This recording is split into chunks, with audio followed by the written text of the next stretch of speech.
ಶ್ರೀಗುರುಭ್ಯೋ ನಮಃ. ಗುರವೇ ಸರ್ವಲೋಕಾನಾಂ ಭಿಷಜೇ ಭವರೋಗಿಣಾಂ ನಿಧಯೇ ಸರ್ವವಿದ್ಯಾನಾಂ ದಕ್ಷಿಣಾಮೂರ್ತಯೇ ನಮಃ.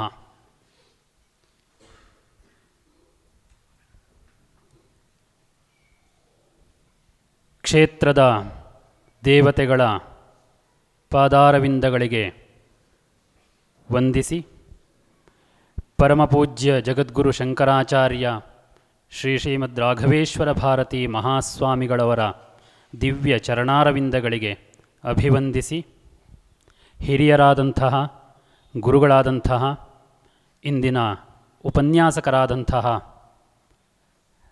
ಶ್ರೀಯುತರಾದಂತಹ ವಿದ್ವಾನ್ ಶಿವರಾಮ ಅಗ್ನಿಹೋತ್ರಿಯವರ ಚರಣಾರವಿಂದಗಳಿಗೆ ವಂದಿಸಿ, ಸಭ್ಯರನ್ನು ನಮಿಸಿ, ವಿಷ್ಣುಗುಪ್ತ ವಿಶ್ವವಿದ್ಯಾಪೀಠ ಶೋಧ ಕೇಂದ್ರವು ಆರಂಭಿಸ್ತಾ ಇರುವಂತಹ ತತ್ವಧಾರಾ ಎಂಬ ಹೆಸರಿನ ಉಪನ್ಯಾಸ ಮಾಲಿಕೆಯ ಆರಂಭದಲ್ಲಿ ಮೊತ್ತ ಮೊದಲಿಗೆ ಈ ಉಪನ್ಯಾಸವನ್ನು ನಡೆಸಿಕೊಡಲು ಶೋಧ ಕೇಂದ್ರದ ಆಮಂತ್ರಣವನ್ನು ಮನ್ನಿಸಿ ಆಗಮಿಸಿದಂತಹ ಹಿರಿಯರಾದಂತಹ ವಿದ್ವಾನ್ ಶಿವರಾಮ ಅಗ್ನಿಹೋತ್ರಿಯವರ ಚರಣಕಮಲಗಳಿಗೆ ನಮಿಸಿ ಅವರಿಗೆ ಈ ಸಭೆಗೆ ಸ್ವಾಗತವನ್ನು ಕೋರ್ತಾ ಇದ್ದೇನೆ. ಆತ್ಮೀಯರೇ, ಪರಮಪೂಜ್ಯ ಶ್ರೀ ಸಂಸ್ಥಾನದವರ ದಿವ್ಯ ಸಂಕಲ್ಪ ವಿಷ್ಣುಗುಪ್ತ ವಿಶ್ವವಿದ್ಯಾಪೀಠ ಎಂಬುದು ನಮಗೆಲ್ಲ ತಿಳಿದ ವಿಚಾರ. ಸನಾತನ ಆರ್ಯ ವೈದಿಕ ಪರಂಪರೆಯಲ್ಲಿ ಬಂದಿರುವಂತಹ ವಿದ್ಯಾಧಾರೆಯನ್ನು ಮುಂದಿನ ತಲೆಮಾರಿಗೆ ಅದನ್ನು ಕೊಂಡೊಯ್ಯಬೇಕು ಎಂಬಂತಹ ಸತ್ಸಂಕಲ್ಪ ಈ ವಿದ್ಯಾಪೀಠದ ಸ್ಥಾಪನೆಯ ಹಿಂದಿನ ಉದ್ದೇಶವಾಗಿದೆ. ಈ ಹಿನ್ನೆಲೆಯಲ್ಲಿ ಸ್ಥಾಪಿತವಾದಂತಹ ಈ ವಿಷ್ಣುಗುಪ್ತ ವಿಶ್ವವಿದ್ಯಾಪೀಠವು ವಿವಿಧ ಕ್ಷೇತ್ರಗಳಲ್ಲಿ ಆರ್ಷ ಪರಂಪರೆಯಲ್ಲಿ ಬಂದಿರುವಂತಹ ವಿವಿಧ ಕ್ಷೇತ್ರಗಳಲ್ಲಿ ಕಾರ್ಯವನ್ನು ಮಾಡ್ತಾ ಇದೆ. ಅಂತಹ ಕಾರ್ಯಕ್ಷೇತ್ರದಲ್ಲಿ ಒಂದು ವಿಷ್ಣುಗುಪ್ತ ವಿಶ್ವವಿದ್ಯಾಪೀಠ ಶೋಧ ಕೇಂದ್ರ ಎಂಬುದಾಗಿದೆ. ನಮ್ಮ ಪ್ರಾಚೀನ ಪರಂಪರೆಯಲ್ಲಿ ಆಚರಣೆಯಲ್ಲಿ ಬಂದಿರುವಂತಹ ಆಚಾರ ವಿಚಾರಗಳ ಸಾಹಿತ್ಯಗಳ ಕುರಿತಾದಂತಹ ಸಂಶೋಧನೆಯೇ ಇದರ ಮೂಲ ಉದ್ದೇಶವಾದರೂ, ಇದರ ಜೊತೆಯಲ್ಲಿಯೇ ಮನೆ ಮನೆಗೂ ಪ್ರತಿಯೊಬ್ಬರಿಗೂ ನಮ್ಮ ಆರ್ಷ ಪರಂಪರೆಯಲ್ಲಿ ಬಂದಿರುವಂತಹ ವಿದ್ಯೆಗಳ ಅಧ್ಯಯನಕ್ಕೆ ಅವಕಾಶ ಮಾಡಿಕೊಡಬೇಕು ಎಂಬಂತಹ ಉದ್ದೇಶದಲ್ಲಿ ಶೈಕ್ಷಣಿಕ ಕೋರ್ಸುಗಳನ್ನು ಆರಂಭ ಮಾಡ್ತಾ ಇದೆ. ಈಗಾಗಲೇ ಭಾವರಾಮಾಯಣ ಎಂಬಂತಹ ಪೂಜ್ಯ ಶ್ರೀ ಸಂಸ್ಥಾನದವರಿಂದ ಅರಳಿ ಬಂದಂತಹ ಈ ಗ್ರಂಥದ ಕುರಿತಾದಂತಹ ಪರೀಕ್ಷೆಯು ಈ ಶೋಧ ಕೇಂದ್ರದಿಂದ ಸಂಪನ್ನಗೊಂಡಿದೆ. ಶೋಧ ಕೇಂದ್ರದಲ್ಲಿ ನಮ್ಮ ಪ್ರಾಚೀನ ಪರಂಪರೆಯಲ್ಲಿ ಇದ್ದಂತಹ ಸದಾಚಾರಗಳ ಕುರಿತಾದಂತಹ ಸಂಶೋಧನೆಯು ಇದೀಗ ಆರಂಭವಾಗ್ತಾ ಇದೆ. ಈ ಎಲ್ಲ ಶೋಧ ಕೇಂದ್ರಗಳಲ್ಲಿ ನಡೀತಾ ಇರುವಂತಹ ನಮ್ಮ ಚಟುವಟಿಕೆಗಳು ಅದು ಕಾಲಕ್ಕೆ ತಕ್ಕುದಾಗಿ, ಕಾಲ ಅದನ್ನು ಮಾನ್ಯ ಮಾಡಬೇಕು ಎಂಬಂಥ ದೃಷ್ಟಿಯಿಂದ, ವ್ಯಾವಹಾರಿಕ ದೃಷ್ಟಿಯಿಂದಲೂ ಕೂಡ ಅದು ಸಮ್ಮತವಾಗಿರಬೇಕು ಎಂಬ ದೃಷ್ಟಿಯಿಂದ ಕರ್ನಾಟಕ ಸಂಸ್ಕೃತ ವಿಶ್ವವಿದ್ಯಾಲಯದಿಂದ ಅಧಿಕೃತವಾಗಿ ಮಾನ್ಯತೆಯನ್ನು ಪಡೆದು ತಮ್ಮ ಚಟುವಟಿಕೆಯನ್ನು ವಿಸ್ತರಿಸಿಕೊಳ್ತಾ ಇದೆ. ಈ ತನ್ನ ಚಟುವಟಿಕೆಯಲ್ಲಿ ಮತ್ತೊಂದು ಕೊಂಬೆ ವಿಶೇಷ ಉಪನ್ಯಾಸಗಳು ತತ್ವಧಾರಾ ಎಂಬಂತಹ ಹೆಸರಿನಿಂದ ಆರಂಭವಾಗ್ತಾ ಇದೆ. ನಾವೆಲ್ಲ ಸಾಮಾನ್ಯರು ಲೋಕದಲ್ಲಿ ಆಡುವಂಥ ಒಂದು ಮಾತಿದೆ, ಆ ವೇದಾಂತ ವಿಚಾರಗಳೆಲ್ಲ ಅದು ಪಂಡಿತರಿಗೆ ಸೇರಿದ್ದು, ಅದು ನಮ್ಮಂಥ ಸಾಮಾನ್ಯರಿಗೆ ಹೇಗೆ ಅರ್ಥ ಆಗುವುದಕ್ಕೆ ಸಾಧ್ಯ ಎಂಬುದಾಗಿ ಸಾಮಾನ್ಯರಾಡುವಂಥ ಒಂದು ಮಾತಿದೆ. ವಸ್ತುತಃ ಹಾಗಲ್ಲ. ಪಂಡಿತರ ಭಾಷೆಯಲ್ಲಿ ಪಂಡಿತರು ಚಿಂತನೆ ಮಾಡುವಂತಹ ಮಟ್ಟದ ವಿಚಾರಗಳೂ ವೇದಾಂತದಲ್ಲಿದೆ. ಸಾಮಾನ್ಯರೂ ತಿಳಿಯಬಹುದಾದಂಥ ವಿಚಾರಗಳು ವೇದಾಂತದಲ್ಲಿದೆ. ಪಂಡಿತ ಭಾಷೆಯಲ್ಲಿ ಆಡುವಂತಹ ಮಾತನಾಡುವಂತಹ ವಿಚಾರಗಳನ್ನೇ ಸಾಮಾನ್ಯರಿಗೂ ತಿಳಿಸಬಹುದು ಎಂಬುದನ್ನು ಆಚಾರ್ಯ ಭಗವತ್ಪಾದರು ತಮ್ಮ ಸ್ತೋತ್ರ ಸಾಹಿತ್ಯದ ಮೂಲಕ ಅತ್ಯಂತ ಸರಳವಾಗಿ ಸುಂದರವಾಗಿ ನಿರೂಪಿಸಿದ್ದಾರೆ. ಸಮಾಜದಲ್ಲಿರುವಂಥ ಎಲ್ಲ ಮಟ್ಟದ ಜನರಿಗೂ ಕೂಡ ಅರ್ಥವಾಗುವಂಥ ರೀತಿಯಲ್ಲಿ ವಿವಿಧ ಸ್ತರದ ಸಾಹಿತ್ಯ ರಾಶಿಗಳನ್ನು, ಗ್ರಂಥ ರಾಶಿಗಳನ್ನು ನಮ್ಮ ಸಮಾಜಕ್ಕೆ, ಈ ಲೋಕಕ್ಕೆ ನೀಡಿದಂಥವರು ಆಚಾರ್ಯ ಭಗವತ್ಪಾದರು. ಆದ್ದರಿಂದ ಆಚಾರ್ಯ ಭಗವತ್ಪಾದರ ಅವತಾರ ಈ ಲೋಕದಲ್ಲಿ ಆಗಿರದೇ ಹೋಗಿದ್ದಿದ್ದರೆ ಇಂದು ಪ್ರಾಯಶಃ ನಾವು ನೀವು ಹೀಗೆ ಕುಳಿತುಕೊಳ್ತಿರ್ಲಿಲ್ವೇನೋ, ಅಂತಹ ಕಾಲಘಟ್ಟ ಅದಾಗಿತ್ತು. ನಮಗಿಂದು ಊಹೆ ಮಾಡುವುದಕ್ಕೂ ಸಾಧ್ಯವಿರದಿರುವಂತಹ ಸಂದರ್ಭ ಆಚಾರ್ಯರ ಅವತಾರದ ಸಂದರ್ಭವಾಗಿತ್ತು. ಪ್ರಪಂಚಕ್ಕಿನ್ನೇನೋ ಬೆಳಕೆಂಬುದೇ ಇಲ್ಲ ಎಂಬಂತಹ ಕಾಲಘಟ್ಟದಲ್ಲಿ, ಇಡೀ ಪ್ರಪಂಚದಲ್ಲಿ ಸನಾತನ ಪರಂಪರೆ ಇನ್ನು ಇರುವುದಿಲ್ಲ ಎಂಬಂತಹ ಸಂದರ್ಭದಲ್ಲಿ ಬೆಳಕಾಗಿ ಆವಿರ್ಭವಿಸಿದಂಥವರು ಆಚಾರ್ಯರು. ಅಂತಹ ಭಗವತ್ಪಾದ ಶಂಕರಾಚಾರ್ಯರ ಪರಂಪರೆಯಲ್ಲಿ ಬಂದಂತಹ ಪ್ರತಿಯೊಬ್ಬರೂ ಕೇವಲ ಆ ಪರಂಪರೆಯಲ್ಲಿ ಬಂದಂಥವರು ಮಾತ್ರವಲ್ಲ, ಭಾರತದಲ್ಲಿ ಜನಿಸಿದಂತಹ ಪ್ರತಿಯೊಬ್ಬರೂ ಕೂಡ ಆಚಾರ್ಯ ಭಗವತ್ಪಾದರನ್ನು ಪ್ರಾತಸ್ಮರಣೆ, ಬೆಳಗ್ಗೆ ಎದ್ದ ತಕ್ಷಣ ಸ್ಮರಣೆ ಮಾಡಿಲ್ಲ ಅಂತಾದರೆ ಅದು ಬಹುದೊಡ್ಡದಾದಂಥ ತಪ್ಪಾಗಬಹುದು ಎಂಬುದು ನನ್ನ ಅಭಿಪ್ರಾಯ.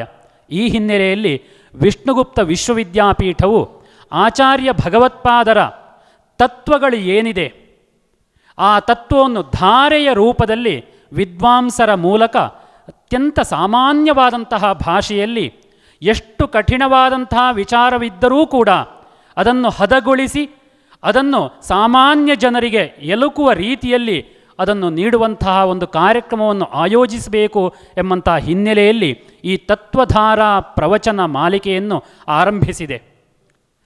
ಶ್ರೀರಾಮಾಶ್ರಮ ಗಿರಿನಗರ ಇಲ್ಲಿ ವಿಷ್ಣುಗುಪ್ತ ವಿಶ್ವವಿದ್ಯಾಪೀಠದ ಒಂದು ಮೊದಲನೆಯ ಪ್ರವಚನ ಆರಂಭವಾದರೆ, ಇದೇ ಕೇಂದ್ರ, ಪ್ರವಚನದ ಕೇಂದ್ರ ಪ್ರತಿ ತಿಂಗಳ ಮೊದಲ ಭಾನುವಾರ ಶ್ರೀರಾಮಾಶ್ರಮದಲ್ಲಿಯೂ, ಎರಡನೇ ಕೇಂದ್ರವಾದಂತಹ ನಂತೂರಿನಲ್ಲಿ ಶ್ರೀ ಭಾರತೀ ಕಾಲೇಜಿನಲ್ಲಿ ಪ್ರತಿ ತಿಂಗಳ ಮೂರನೇ ಭಾನುವಾರ ಇದೇ ರೀತಿಯಾದಂತಹ ಪ್ರವಚನ ಅಲ್ಲಿಯ ಸಮೀಪದ ವಿದ್ವಾಂಸರಿಂದ ನಡೆಯಲಿದೆ.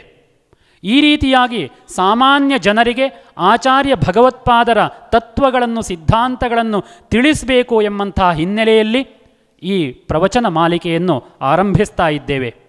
ಲೌಕಿಕ ವ್ಯವಹಾರದಲ್ಲಿ ಮುಳುಗಿರುವಂತಹ ನಮಗೆ, ಪ್ರತಿನಿತ್ಯ ಬದುಕಿಗಾಗಿ ಹೋರಾಡ್ತಾ ಇರುವಂತಹ ನಮಗೆ, ಅದರ ಜೊತೆಯಲ್ಲಿ ನಮ್ಮ ಹುಟ್ಟು ಯಾಕಾಯಿತು ಎಂಬಂತಹ ಪ್ರಶ್ನೆಗೆ ಉತ್ತರಿಸುವಂತಹ ಒಂದು ಸ್ವಲ್ಪ ಸಮಯವನ್ನಾದರೂ ನಾವು ನೀಡಬೇಕು. ಪ್ರತಿನಿತ್ಯ ಬೆಳಗ್ಗೆ ಏಳುತ್ತೇವೆ, ಆಹಾರ ಸ್ವೀಕರಿಸ್ತೇವೆ, ನಮ್ಮ ಲೌಕಿಕ ವ್ಯವಹಾರದಲ್ಲಿ ನಾವು ಮಗ್ನರಾಗಿರ್ತೇವೆ.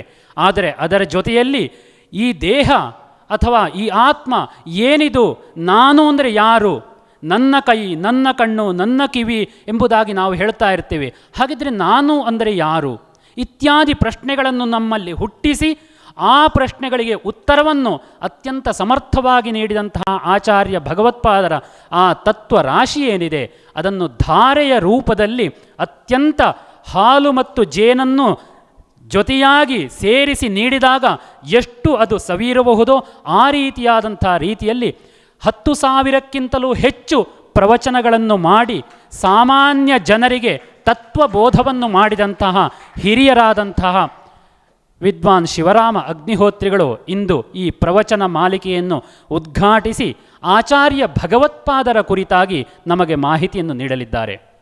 ನಮಗೆಲ್ಲ ಶಂಕರ ಭಗವತ್ಪಾದರು ಎಂಬುದಾಗಿ ಹೇಳಿದ ತಕ್ಷಣ ಕಾಲಟಿ, ಆರ್ಯಾಂಬೆ, ಶಿವಗುರು ಇತ್ಯಾದಿಯಾಗಿ ಸಾಮಾನ್ಯ ವಿಚಾರಗಳು ತಿಳಿಯುವುದು ಸಹಜ. ಆದರೆ ಆಚಾರ್ಯ ಭಗವತ್ಪಾದರ ಜೀವನ ಚರಿತ್ರೆಯನ್ನು, ಇಂತಹ ಹಿರಿಯರ ಅವರ ತತ್ವಗ್ರಂಥಗಳನ್ನು ಎಲ್ಲವನ್ನೂ ಗುರುಮುಖೇನ ಅಧ್ಯಯನ ಮಾಡಿ ತಾನು ಶಿಷ್ಯರಿಗೆ ಬೋಧಿಸಿ ಸಹಸ್ರಾರು ವಿದ್ಯಾರ್ಥಿಗಳಿಗೆ ಅನೇಕರಿಗೆ ಪ್ರವಚನದ ಮೂಲಕ ತಿಳಿಸಿದಂತಹ ತಪಸ್ವಿಗಳ ಮೂಲಕ ಅವರ ಬಾಯಲ್ಲಿ ನಾವು ಕೇಳಿದರೆ ಶ್ರುತಂ ಹರತಿ ಪಾಪಾನಿ, ಆ ವಾಕ್ಯಗಳನ್ನು ಕೇಳುವುದರಿಂದಲೇ ನಮ್ಮ ಪಾಪಗಳು ನಾಶವಾಗುವುದು ಎಂಬುದರಲ್ಲಿ ಯಾವ ಸಂಶಯವೂ ಇಲ್ಲ.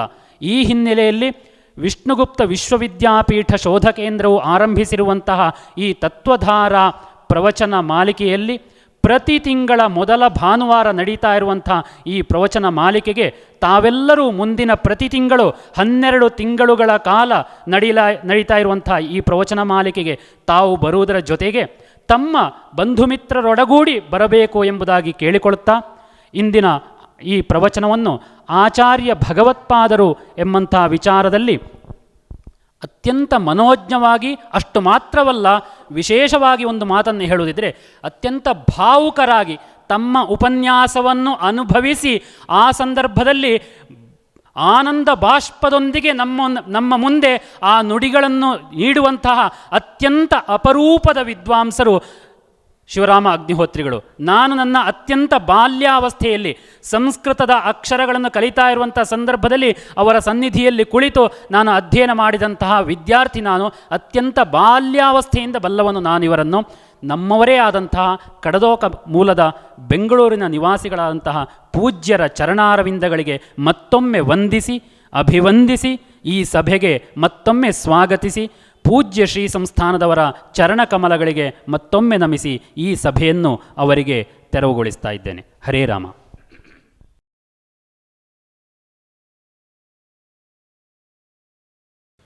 ಗುರವೇ ಸರ್ವಲೋಕಾನಾಂ ಭಿಷಜೇ ಭವರೋಗಿಣಾಂ ನಿಧಯೇ ಸರ್ವವಿದ್ಯಾನಾಂ ದಕ್ಷಿಣಾಮೂರ್ತಯೇ ನಮಃ. ಶಂಕರಂ ಶಂಕರಾಚಾರ್ಯಂ ಕೇಶವಂ ಬಾದರಾಯಣಂ ಸೂತ್ರಭಾಷ್ಯಕೃತೌ ವಂದೇ ಭಗವಂತೌ ಪುನಃ ಪುನಃ.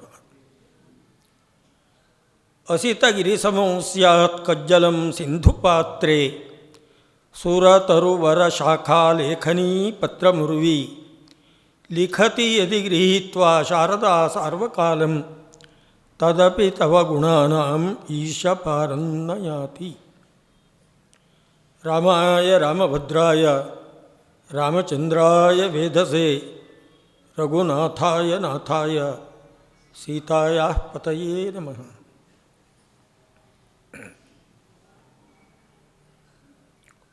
ಈ ಸ್ಥಳದ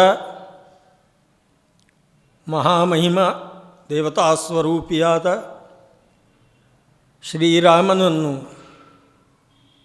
ಮನಸಾ ಅನುಸಂಧಾನ ಮಾಡಿ ರಮಂತೆ ಯೋಗಿನಃ ಅಸ್ಮಿನ್ನಿತಿ ರಾಮ ಅಂತ ವ್ಯುತ್ಪತ್ತಿ.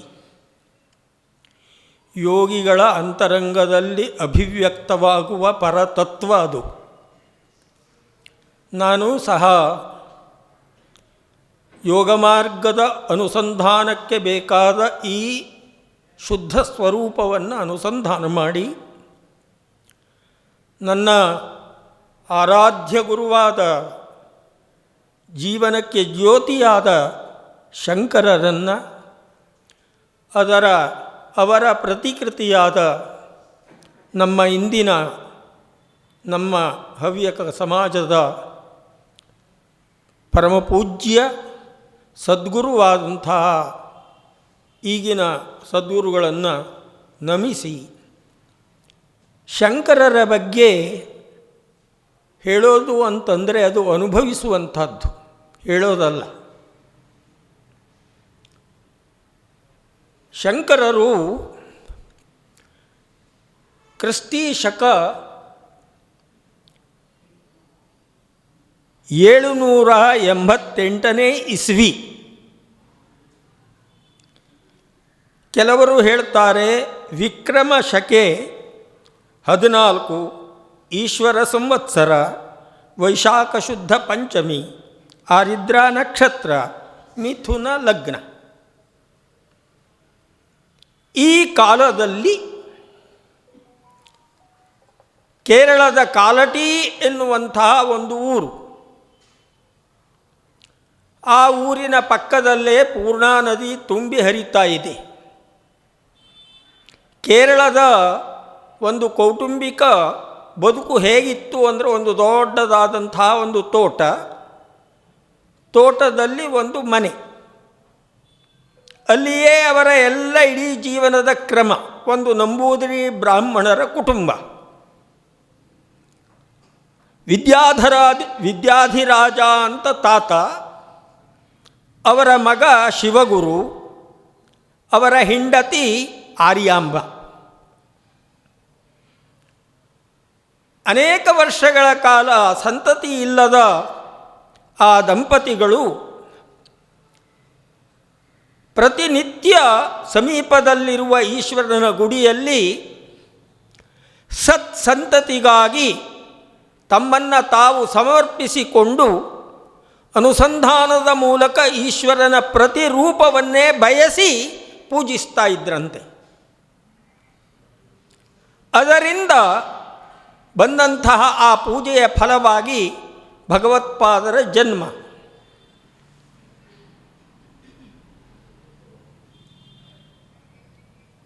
ಕಥೆ ಹೇಳುವ ಪ್ರಕಾರ ಶಂಕರರು ಹುಟ್ಟುವ ಮೊದಲೇ ಕೆಲವು ತಿಂಗಳು ಮೊದಲು ಶಿವಗುರುವರು ತಮ್ಮ ಶರೀರವನ್ನೇ ಬಿಟ್ಟರಂತೆ. ಆನಂತರ ಹುಟ್ಟಿದ ಮಗು ಶಂಕರರು. ಬಹುಶಃ ನಮಗೆ ಸರಿಯಾದ ಅವರ ಜೀವನ ಕ್ರಮಕ್ಕೆ ಬೇಕಾದ ಯಾವುದು ಸತ್ಯ ಅಂತ ತೀರ್ಮಾನ ಮಾಡಲಿಕ್ಕಾಗದ ರೀತಿಯಲ್ಲಿ ಅನೇಕ ಶಂಕರರ ಚರಿತ್ರೆಗಳು ಇವೆ. ವ್ಯಾಸಾಚಲೀಯ ಅಂತಿದೆ, ಬೇರೆ ಬೇರೆ ಎಲ್ಲ ಅನೇಕ ಗ್ರಂಥಗಳಿವೆ. ಅದರಲ್ಲಿ ಯಾವುದು ಪ್ರಮಾಣ ಅಂತ ನಾವು ಊಹಿಸಲಿಕ್ಕೆ ಆಗೋದಿಲ್ಲ. ಕವಿ ಆದವರು ಚಿಕ್ಕ ವಿಷಯವನ್ನು ಕೂಡ ತನ್ನ ಪ್ರತಿಭಾ ವಿಶೇಷದಿಂದ ಸುಂದರವಾಗಲಿಕ್ಕೆ ಹೇಗೆ ಬೇಕೋ ಹಾಗೆ ಹೆಣೆದಿರಲಿಕ್ಕೆ ಸಾಧ್ಯ. ಹಾಗಾಗಿ ಶಂಕರರನ್ನು ನಾವು ಹೇಗೆ ಅವರು ಎಂಥವರು ಇರಬಹುದು ಅನ್ನುವುದನ್ನು ಊಹಿಸುವುದಾದರೆ ಅವರ ಗ್ರಂಥದ ಮೂಲಕ ಅವರ ಯೋಗ್ಯತೆಯನ್ನು ನಾವು ಊಹಿಸಬೇಕು. ಅವರ ಬರವಣಿಗೆಯೇ ಅವರ ವ್ಯಕ್ತಿತ್ವವನ್ನು ತಿಳಿಸುವಂತಹ ಕನ್ನಡಿ ಅಂತ ಹೇಳ್ಬೋದು. ಅಷ್ಟವರ್ಷೇ ಚತುರ್ವೇದಿ, ದ್ವಾದಶೇ ಸರ್ವಶಾಸ್ತ್ರವಿತ್, ಷೋಡಶೇ ಕೃತವಾನ್ ಭಾಷ್ಯಂ, ದ್ವಾತ್ರಿಂಶೇ ಮುನಿರಭ್ಯಗಾತ್ ಅನ್ನುವಂಥ ಒಂದು ಶ್ಲೋಕ ಬಹುಕಾಲದಿಂದ ಪ್ರಚಲಿತವಾಗಿರುವ ಸತ್ಯಕ್ಕೆ ಹತ್ತಿರವಾದ ಶ್ಲೋಕ. ಯಾಕೆ ನಾನು ಇದನ್ನು ಸತ್ಯಕ್ಕೆ ಹತ್ತಿರ ಅಂತ ಹೇಳ್ತೀನಿ ಅಂದರೆ, ಅವರು ಬರೆದ ಭಾಷ್ಯವನ್ನು ನೋಡಿದಾಗ ಭಾಷ್ಯದಲ್ಲಿ ಅಷ್ಟವರ್ಷೇ ಚತುರ್ವೇದಿ 4 ವೇದಗಳ ಮಂತ್ರದ ಉದಾಹರಣೆಗಳನ್ನು ಕೊಟ್ಟಿದ್ದಾರೆ. ಬಹುಶಃ ಇಂದಿನ ಕಾಲದಲ್ಲಿಯ ಘನಪಾಠಿಗಳೂ ಸಹ ಬೇರೆ ಬೇರೆ ವೇದದ ತನಗೆ ಸಂಬಂಧಿಸದ ಬೇರೆ ಬೇರೆ ವೇದದ ಕೆಲವು ಭಾಗಗಳನ್ನು ಅಧ್ಯಯನ ಮಾಡಬಹುದು. ಯಾವುದೋ ಒಂದನ್ನು ಪ್ರಧಾನವಾಗಿ ಅಧ್ಯಯನ ಮಾಡ್ತಾರೆ. 12 ವರ್ಷದ ಅಧ್ಯಯನ, ಒಂದೊಂದು ವೇದಕ್ಕೆ ಸಂಬಂಧಪಟ್ಟಂತೆ 12 ವರ್ಷದ ಅಧ್ಯಯನ ಇದೆ. ಆದರೆ ಭಗವತ್ಪಾದರು ತಮ್ಮ ಸೂತ್ರಭಾಷ್ಯವೇ ಮುಂತಾದ ಕಡೆಯಲ್ಲಿ ಕೊಡುವ ಉದಾಹರಣೆಗಳನ್ನು ನೋಡಿದಾಗ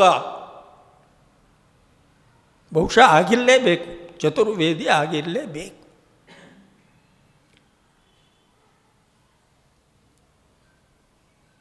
ಅಷ್ಟವರ್ಷೇ ಚತುರ್ವೇದಿ 4 ವೇದದ ಉದಾಹರಣೆಗಳನ್ನು ಸಮಯೋಚಿತವಾಗಿ ಕೊಡ್ತಾರೆ. ಹಾಗೆಯೇ ದ್ವಾದಶೇ ಸರ್ವಶಾಸ್ತ್ರವಿತ್, ನಾವಿದನ್ನು ಮರೆಯಬಾರದು. ಒಂದು ಉದಾಹರಣೆಯನ್ನು ಕೊಡ್ತೀನಿ. ಪರಮತಃ ಸೇತೂನ್ಮಾನ ಸಂಬಂಧ ವೇದವ್ಯಪದೇಶೇಭ್ಯ ಅಂತ ಬ್ರಹ್ಮಸೂತ್ರ. ಆ ಬ್ರಹ್ಮಸೂತ್ರದಲ್ಲಿ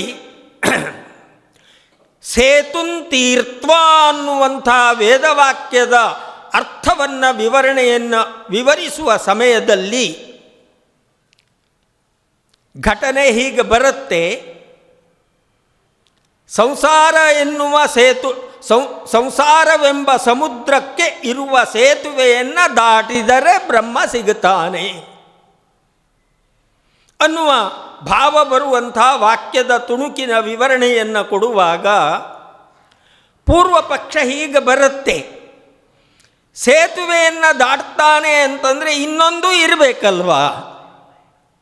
ಸಂಸಾರ ಅನ್ನುವುದು ಒಂದು ದಡ, ಅದಕ್ಕಿಂತ ಮತ್ತೊಂದು ದಡ, ಬ್ರಹ್ಮಸ್ವರೂಪ ಅನ್ನೋದು ಮತ್ತೊಂದು ದಡ, ದ್ವೈತ ಬಂತಲ್ಲ.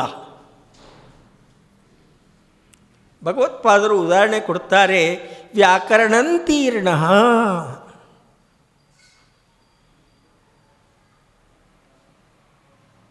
ವ್ಯಾಕರಣಂತೀರ್ಣ ಅಂದರೆ ಉತ್ತೀರ್ಣ ಅಂತ ಅರ್ಥ.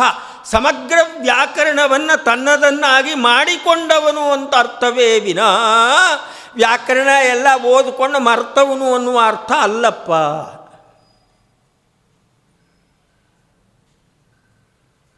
ಇದೇ ರೀತಿ ಏತೇನ ಯೋಗ ಪ್ರತ್ಯುಕ್ತ ಅನ್ನುವ ಸೂತ್ರದ ವಿವರಣೆಯನ್ನು ಕೊಡುವಾಗ ಯೋಗ ಮಾರ್ಗದ ಸಮಗ್ರ ಚಿತ್ರಣವನ್ನು ಕೊಡ್ತಾರೆ. ಮೀಮಾಂಸಾಶಾಸ್ತ್ರದ, ಯೋಗಶಾಸ್ತ್ರದ, ಬೌದ್ಧ ಧರ್ಮದ, ಜೈನ ಧರ್ಮದ, ಪಾಂಚರಾತ್ರದ, ಶೈವ ಧರ್ಮದ, ಪೂರ್ವಮೀಮಾಂಸೆಯ ಎಷ್ಟು ಶಾಸ್ತ್ರದ ಕಲ್ಪನೆಗಳು. ಒಂದೊಂದು ಶಾಸ್ತ್ರದ ಅಧ್ಯಯನಕ್ಕೆ ಕೊನೆಯ ಪಕ್ಷ 5 ವರ್ಷ ಆದರೂ ಬೇಕು. ತಲಸ್ಪರ್ಶಿಯಾದ ಅನುಭವಕ್ಕೆ ಹತ್ತಿರವಾಗಿ ಶಾಸ್ತ್ರವನ್ನು ಮಾಡಿಕೊಳ್ಬೇಕು ಅಂತಂದರೆ ಬಹುಶಃ ಒಂದು 25-30 ವರ್ಷ ಆದರೂ ಬೇಕು. ಪಂಡಿತರಿಗೆ ಗೊತ್ತಿದೆ. ಅದರ ಎಲ್ಲೆಲ್ಲಿಯೋ ಭಾಗವನ್ನು ಆಯ್ದು ಸಮಯೋಚಿತವಾಗಿ ಕೊಡ್ತಾರೆ ಅಂತಂದರೆ ಎಂಥ ನೆನಪಿನ ಶಕ್ತಿ!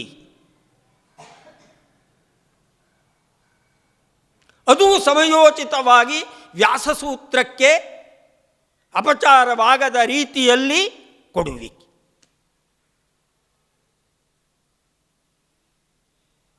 ಷೋಡಶೇ ಕೃತವಾನ್ ಭಾಷ್ಯಂ, ತನ್ನ 16ನೇ ವಯಸ್ಸಿನಲ್ಲಿ ಬ್ರಹ್ಮಸೂತ್ರ ಭಾಷ್ಯ, 11 ಉಪನಿಷತ್ತುಗಳಿಗೆ ಉಪನಿಷತ್ ಭಾಷ್ಯ, ಗೀತಾ ಭಾಷ್ಯ. ಈ ಭಾಷ್ಯದ ಸೊಬಗನ್ನು ಕೊನೆಯ ಉಪನ್ಯಾಸದಲ್ಲಿ ನಿಮಗೆ ತಿಳಿಸ್ಕೊಡ್ತೀನಿ. ಎಲ್ಲ ಭಾಷ್ಯಗಳು ಆ ಶಬ್ದದ ವಿನ್ಯಾಸವನ್ನು ನೋಡಿಬಿಟ್ರೇನೆ ಆಶ್ಚರ್ಯವಾಗತ್ತೆ. ಇಡೀ ಸಂಸ್ಕೃತ ಸಾಮ್ರಾಜ್ಯದಲ್ಲಿ ವ್ಯಾಸನಿಂದ, ವಾಲ್ಮೀಕಿಯಿಂದ, ಕಾಳಿದಾಸನಿಂದ ಹಿಡಿದು ಇಲ್ಲಿಯವರೆಗೆ ಯಾವ ಸಂಸ್ಕೃತ ಗ್ರಂಥಗಳನ್ನು ಪಂಡಿತರು ಬರೆದಿದ್ದಾರೋ, ಪುರಾಣಾದಿಗಳಿರಬಹುದು, ಅವೆಲ್ಲವುಗಳಲ್ಲೂ ಕೂಡ ಒಂದಲ್ಲ ಒಂದು ಕಡೆಯಲ್ಲಿ ಒಂದೆರಡಾದರೂ ವ್ಯಾಕರಣದ ತಪ್ಪು ಪ್ರಯೋಗ ಇದೆ ಅಂತ ಹೇಳ್ತಾರೆ. ಇಲ್ಲಿಯವರೆಗೆ ಯಾವುದೇ ಒಂದು ಸಂಸ್ಕೃತ ಪಂಡಿತ ಶಂಕರರು ಬರೆದ ಸಂಸ್ಕೃತ ವಾಕ್ಯಗಳಲ್ಲಿ, ಶ್ಲೋಕದಲ್ಲಿ ವ್ಯಾಕರಣ ದೋಷವನ್ನು ಹುಡುಕಲಿಕ್ಕೆ ಆಗಿಲ್ಲ. ಅಂದರೆ ಎಂಥ ಮಹಾತ್ಮರಿರಬಹುದು ಅಂತ ಇಸ್ಕೊಳ್ಳಿ. ಎಲ್ಲೂ ಭಾಷ್ಯದಲ್ಲಿರ್ಬೋದು, ಸ್ತೋತ್ರದಲ್ಲಿರ್ಬೋದು, ಪ್ರಕರಣ ಗ್ರಂಥದಲ್ಲಿರ್ಬೋದು, ಅವರ ಬರವಣಿಗೆಯಲ್ಲಿ ವ್ಯಾಕರಣಶಾಸ್ತ್ರದ ಪತಂಜಲಿಗಳ ಭಾಷ್ಯ ಎಷ್ಟು ಪರಿಪೂರ್ಣವೋ, 2 ಇಡೀ ಜಗತ್ತಿನಲ್ಲಿ ಪರಿಪೂರ್ಣವಾದ ದೋಷವಿಲ್ಲದ ಭಾಷ್ಯ 2. ಒಂದು ಶಂಕರ ಭಾಷ್ಯ, ಇನ್ನೊಂದು ವ್ಯಾಕರಣ ಮಹಾಭಾಷ್ಯ. ಬಾಕಿ ಎಲ್ಲ ಶಾಸ್ತ್ರಕಾರರ ಬರವಣಿಗೆಯಲ್ಲಿ ವ್ಯಾಕರಣ ದೋಷ ಇದೆ ಅಂತ ಹೇಳ್ತಾರೆ. ಹೀಗೆ ಗ್ರಂಥ ಸಾಮ್ರಾಜ್ಯವನ್ನೇ ಕೊಟ್ಟವರು.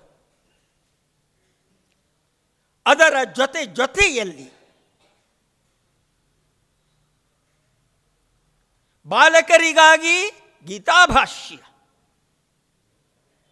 ಸಾಮಾನ್ಯ ಪಾಂಡಿತ್ಯವಿರುವವರಿಗಾಗಿ ಉಪನಿಷತ್ ಭಾಷ್ಯ, ಪಂಡಿತರಿಗಾಗಿ ಬ್ರಹ್ಮಸೂತ್ರ ಭಾಷ್ಯ, ನಿಮ್ಮಂಥ ಮುಗ್ಧ ಜನರಿಗಾಗಿ ಸ್ತೋತ್ರ ಸಾಹಿತ್ಯ. ಆ ಎಲ್ಲ ಭಾಷ್ಯಗಳ ಸಾರವೂ ಕೂಡ ನಮ್ಮ ಭಾವಕ್ಕೆ ನಾವು ಭಜಿಸುವ, ನಾವು ಭಾವಿಸುವ ನಮಗಿಷ್ಟವಾದ ದೇವತೆಯ ಅನುಸಂಧಾನದ ಮೂಲಕವಾಗಿ ವೇದಾಂತ ಚಿಂತನೆ. ಚಿಕ್ಕ ಪುಟ್ಟ ಮಕ್ಕಳಿಗಾಗಿ ಪ್ರಕರಣ ಗ್ರಂಥ, ವಿವೇಕ ಚೂಡಾಮಣಿಯೇ ಮುಂತಾದ ಪ್ರಕರಣ ಗ್ರಂಥಗಳು. ಪ್ರವೇಶಕ್ಕೆ, ವೇದಾಂತದಲ್ಲಿ ಪ್ರವೇಶಿಸಲಿಕ್ಕೆ ಅನುಕೂಲವಾಗಲಿ ಅಂತ. ನಮ್ಮಂಥವರು ಅಹಂಕಾರ ಪಡದೇ ಇರಲಿ ಅಂತ ವಾಗ್ವೈಖರಿ ಶಬ್ದಝರಿ ಶಾಸ್ತ್ರವ್ಯಾಖ್ಯಾನ ಕೌಶಲಂ ವೈದುಷ್ಯಂ ವಿದುಷಾಂ ತತ್ವತ ಭುಕ್ತಯೇ ನತು ಮುಕ್ತಯೇ. ನನಗೆ ಹೇಳಿರೋದು ಅಹಂಕಾರ ಪಡಬೇಡ ಮಗು, ಬೇರೆಯವರಿಗಲ್ಲ. ಪಂಡಿತರಾದವರಿಗೆ ಮೊದಲು ತಿಳಿಸುವ ಒಂದು ನುಡಿ, ಎಂದೂ ಕೂಡ ಅಹಂಕಾರ ಪಡಬೇಡ. ಅಂದರೆ ಪ್ರತಿ ಕ್ಷಣದಲ್ಲಿ ಪಂಡಿತನಾದವನು ತಾನು ಯೋಚಿಸಬೇಕು, ನನ್ನ ನಡವಳಿಕೆ ಸರಿಯೇ, ನನ್ನ ಆಚಾರ ಸರಿಯೇ, ನನ್ನ ಅಭಿಮಾನ, ನಾನು ಅಭಿಮಾನ ಪಡುವುದು ಸರಿಯೇ, ಇದು ಬೇಡಪ್ಪ. ಇಂತಹ ಮಹಾತ್ಮರು ಚಿಕ್ಕವರಿದ್ದಾಗಲೇ ಪೂರ್ಣಾ ನದಿಯಲ್ಲಿ ಮಕರ ತನ್ನ ಕಾಲನ್ನು ಹಿಡಿದು ಬಿಡುತ್ತು ಅಂತ ನಟಿಸಿ ತಾಯಿಯಿಂದ ಭಾಷೆಯನ್ನು ಪಡೆದು ವಿರಕ್ತರಾಗಿ ಸನ್ಯಾಸಿ ಆಗುತ್ತಾರೆ. ಸನ್ಯಾಸದ ಮನೋಭಾವವನ್ನು ಪಡೆಯುತ್ತಾರೆ.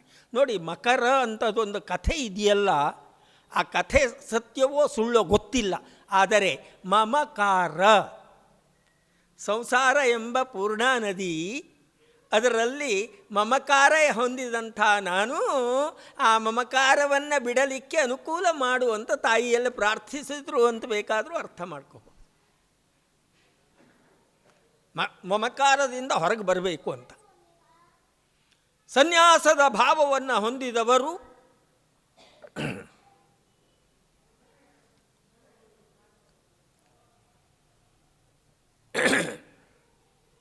ಗೋವಿಂದ ಭಗವತ್ಪಾದರ ಸನ್ನಿಧಿಯಲ್ಲಿ ಆತ್ಮಾನುಸಂಧಾನಕ್ಕೆ ಬೇಕಾದ ಮಾರ್ಗದರ್ಶನವನ್ನು ಪಡೆದು ವಿದ್ಯಾಗುರುಗಳು ಅಂತಲೂ ಕರೀತಾರೆ. ವೇದಾಂತಕ್ಕೆ ಸಂಬಂಧಪಟ್ಟ ವಿದ್ಯಾಗುರುಗಳು. ಗೋದಾವರಿ ನದಿ ತೀರದಲ್ಲಿ ಸುಪ್ತವಾಗಿ ಧ್ಯಾನಮಗ್ನರಾದಂಥ ಗೋವಿಂದ ಭಗವತ್ಪಾದರ ಸನ್ನಿಧಿಯಲ್ಲಿ ಆತ್ಮಜ್ಞಾನಕ್ಕೆ ಬೇಕಾದಂಥ ಎಲ್ಲ ವ್ಯವಸ್ಥೆಗಳನ್ನು ಪಡೆದು ಪ್ರಚಾರಕ್ಕಾಗಿ ಗುರುವಿನ ಆದೇಶದ ಪ್ರಕಾರವಾಗಿ ಅಲ್ಲಿಂದ ಪ್ರಯಾಣವನ್ನು ಮಾಡುತ್ತಾರೆ. ನಾವು ಇಂದು ಇಡೀ ಭಾರತಾದ್ಯಂತ ಪ್ರಯಾಣ ಮಾಡುವಾಗಲೇ ಎಷ್ಟು ಕಷ್ಟ ನಷ್ಟಗಳನ್ನು ಅನುಭವಿಸ್ತೇವೆ. ಕ್ರಿಸ್ತಿ ಶಕ 800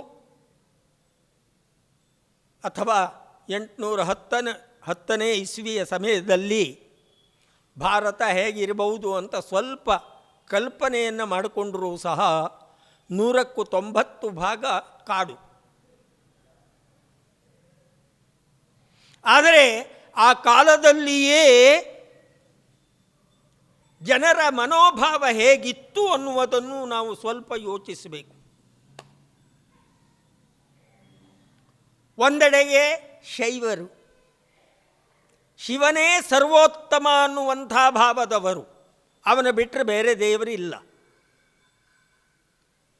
ಮತ್ತೊಂದೆಡೆಗೆ ವೈಷ್ಣವರು, ಮರದೊಂದೆಡೆಗೆ ಶಾಕ್ತರು, ಇನ್ನೊಂದೆಡೆಗೆ ಸೌರರು, ಮತ್ತೆ ಕೆಲವರು ಗಾಣಪತ್ಯರು, ಬೌದ್ಧರು, ಜೈನರು ಇವೇ ಮುಂತಾದವರ ಪೀಡೆ ಇನ್ನೊಂದಿಷ್ಟು. ಇಂತಹ ಒಂದು ವಾತಾವರಣ. ಈ ವಾತಾವರಣದಲ್ಲಿ ವೇದಾಂತ ಚಿಂತನೆಯನ್ನು ಆಮೂಲಾಗ್ರವಾಗಿ ಸಮಸ್ತ ಜನತೆಗೆ ತಲುಪಿಸಬೇಕು ಮತ್ತು ದೇವತಾದ್ವೇಷಿಗಳ ಮನೋಭಾವವನ್ನು ಬದಲಾಯಿಸಬೇಕು. ಇದೆರಡೂ ಉದ್ದೇಶ. ಶೈವರಿಗೆ ವೈಷ್ಣವರನ್ನು ಕಂಡರೆ ಆಗದು, ವೈಷ್ಣವರಿಗೆ ಶೈವರನ್ನು ಕಂಡರೆ ಆಗದು. ನೋಡಿ,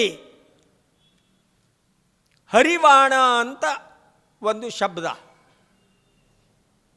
ಭಾಳ ಜನ ಹರಿವಾಣ ಅಂತ ಹೇಳ್ತಿರ್ಲಿಲ್ಲ, ಹರವಾಣ ಅಂತ ಹೇಳ್ತಾ ಇದ್ರು. ಹರಿ ಅಂತ ಉಚ್ಚಾರ ಮಾಡಬೇಕಲ್ಲಪ್ಪ. ಅರೆ, ನಾನೇ ಪ್ರತ್ಯಕ್ಷ ಕಂಡಿದ್ದಿದೆ. ಓರಲ್ ಎಕ್ಸಾಮಿನರ್ ಆಗಿ ಗೋಕರ್ಣಕ್ಕೆ ಹೋದ ಹರಿಭಕ್ತರು ಅಲ್ಲಿಯ ನೀರನ್ನು ಕುಡಿತಾ ಇರಲಿಲ್ಲ. ಈಶ್ವರ ನೀರಿನಲ್ಲಿ ಇದ್ದಾನೆ. ಅವನು ಮುಳುಗಿರುವ ಗೋಕರ್ಣದ ನೀರನ್ನು ಕುಡಿದರೆ ತಾನು ಅಶುದ್ಧ. ವಿಷ್ಣು ಪ್ರೇಮಿಗಳು, ಶಿವದ್ವೇಷಿಗಳು. ಇಂತಹ ವಾತಾವರಣ ಈಗಲೇ ಅಷ್ಟಿರಬೇಕಾದರೆ ಆ ಕಾಲದಲ್ಲಿ ಇನ್ನೂ ಎಷ್ಟಿದ್ದಿರಬಹುದು. ಇಂಥ ಮನೋಭಾವದ ಸಮಗ್ರ ಜನಾಂಗದ ಮನಸ್ಸನ್ನು ಒಂದು ಆಧ್ಯಾತ್ಮಿಕ ಚಿಂತನೆಯ ಕಡೆಗೆ ಎಳೆದು ತರಲಿಕ್ಕಾಗಿ ಬೇಕಾದ ಸಾಂಸಾರಿಕ ವ್ಯವಸ್ಥೆ ಶಂಕರರ ಮೇಲಿದ್ದ ಕಾಲ. ಅಷ್ಟೇ ಅಲ್ಲ, ಶಂಕರರು ಭಾಷ್ಯ ಬರೆಯುವುದಕ್ಕಿಂತ ಮೊದಲು ಭಾರತಾದ್ಯಂತ ಕರ್ಮಾನುಷ್ಠಾನವೇ ಸರ್ವಶ್ರೇಷ್ಠ, ಯಜ್ಞಯಾಗಾದಿಗಳೇ ಸರ್ವಶ್ರೇಷ್ಠ,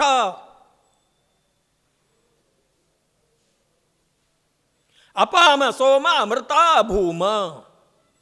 ಸೋಮ ಅಪಾಮ, ಸೋಮರಸವನ್ನು ಕುಡಿಯೋಣ ಅಂದರೆ ಸೋಮಯಾಗ ಮಾಡೋಣ. ಅಮೃತ ಭೂಮ, ಸಾವಿಲ್ಲದವರಾಗೋಣ. ಸ್ವರ್ಗ ಸುಖ, ಸಾವಿಲ್ಲದ ಸುಖ ಅಂತ ಭಾವನೆ.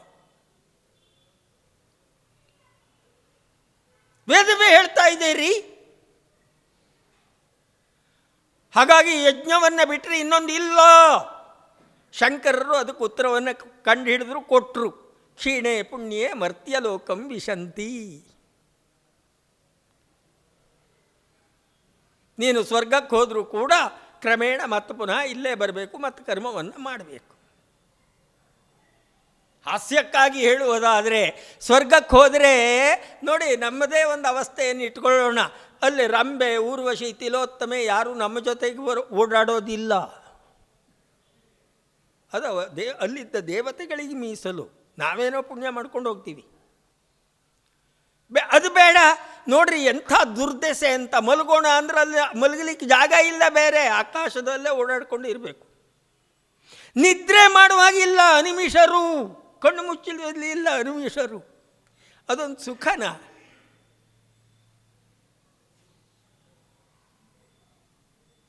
ಬಹುಶಃ ಇಷ್ಟನಿಸುತ್ತೆ, ಕರ್ಮಾನುಷ್ಠಾನದ ಮೂಲಕವಾಗಿ ಮನಸ್ಸನ್ನು ಒಂದು ಹಂತಕ್ಕೆ ತರಲಿಕ್ಕಾಗಿ ಇಟ್ಟುಕೊಂಡಂಥ ವ್ಯವಸ್ಥೆ ಆಗಿರಬಹುದು.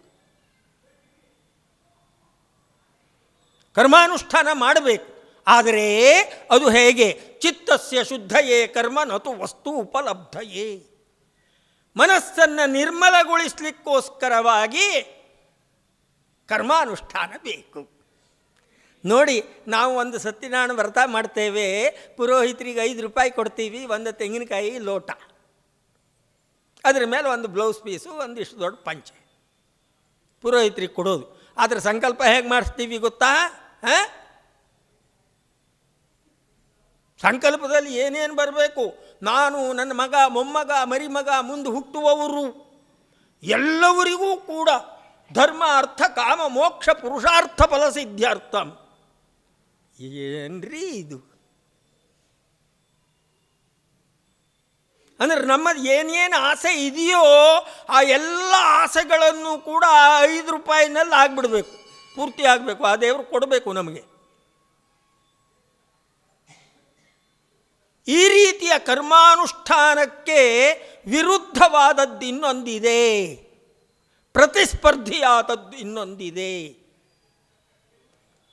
ಬೇಕು ಈ ಕರ್ಮಾನುಷ್ಠಾನ. ಆದರೆ ಅದು ಯಾವುದಕ್ಕಾಗಿ ಕೇಳಿದ್ರೆ, ಮನಸ್ಸಿನ ನೈರ್ಮಲ್ಯವನ್ನುಂಟು ಮಾಡಿಕೊಳ್ಳಿಕ್ಕೋಸ್ಕರ. ಕೈ ಮುಗಿದು ಹೇಳ್ತೀನಿ, ಯಾರು ಬೇಸರ ಪಟ್ಕೋಬೇಡಿ. ನೀವು ದೇವ್ರ ಪೂಜೆಯಲ್ಲಿ ಕೂತ್ಕೋತೀರಲ್ಲ, ಪೂಜೆ ಮುಗಿಸಿ ಕೊನೆಗೆ ಒಂದೇ ಒಂದು ಸೆಕೆಂಡ್ ನಿಮ್ಮ ಕಣ್ಣಿನಲ್ಲಿ ಒಂದು ಹನಿ ನೀರು ಕಣ್ಣೀರು, ಸಂತೋಷದ ಕಣ್ಣೀರು, ಧನ್ಯತಾ ಭಾವ ನಿಮಗೆ ಬಂದಿದೆ ಅಂತಂದ್ರೆ ಆ ದಿವಸ ನೀವು ಪೂಜೆ ಮಾಡಿದ ಸರಿ. ಇಲ್ಲವಾದಲ್ಲ ಸುಮ್ಮನೆ ಕಾಟಾಚಾರ. ಇದು ನನ್ನ ಅನಿಸಿಕೆ.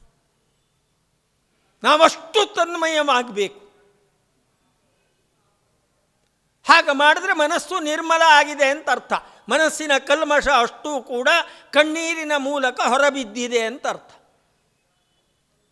ಹಾಗಾಗಿಯೇ ಶಂಕರ ಭಗವತ್ಪಾದರು ಆದಿತ್ಯಂಬಿಕಾಂ ವಿಷ್ಣುಂ ಗಣನಾಥಂ ಮಹೇಶ್ವರಂ ಪಂಚಮೂರ್ತಿ ಪೂಜೆಯನ್ನು ಪ್ರಪ್ರಥಮವಾಗಿ ಭಾರತಾದ್ಯಂತ ರೂಢಿಗೆ ತಂದವರು ಸದ್ಗುರುಗಳು.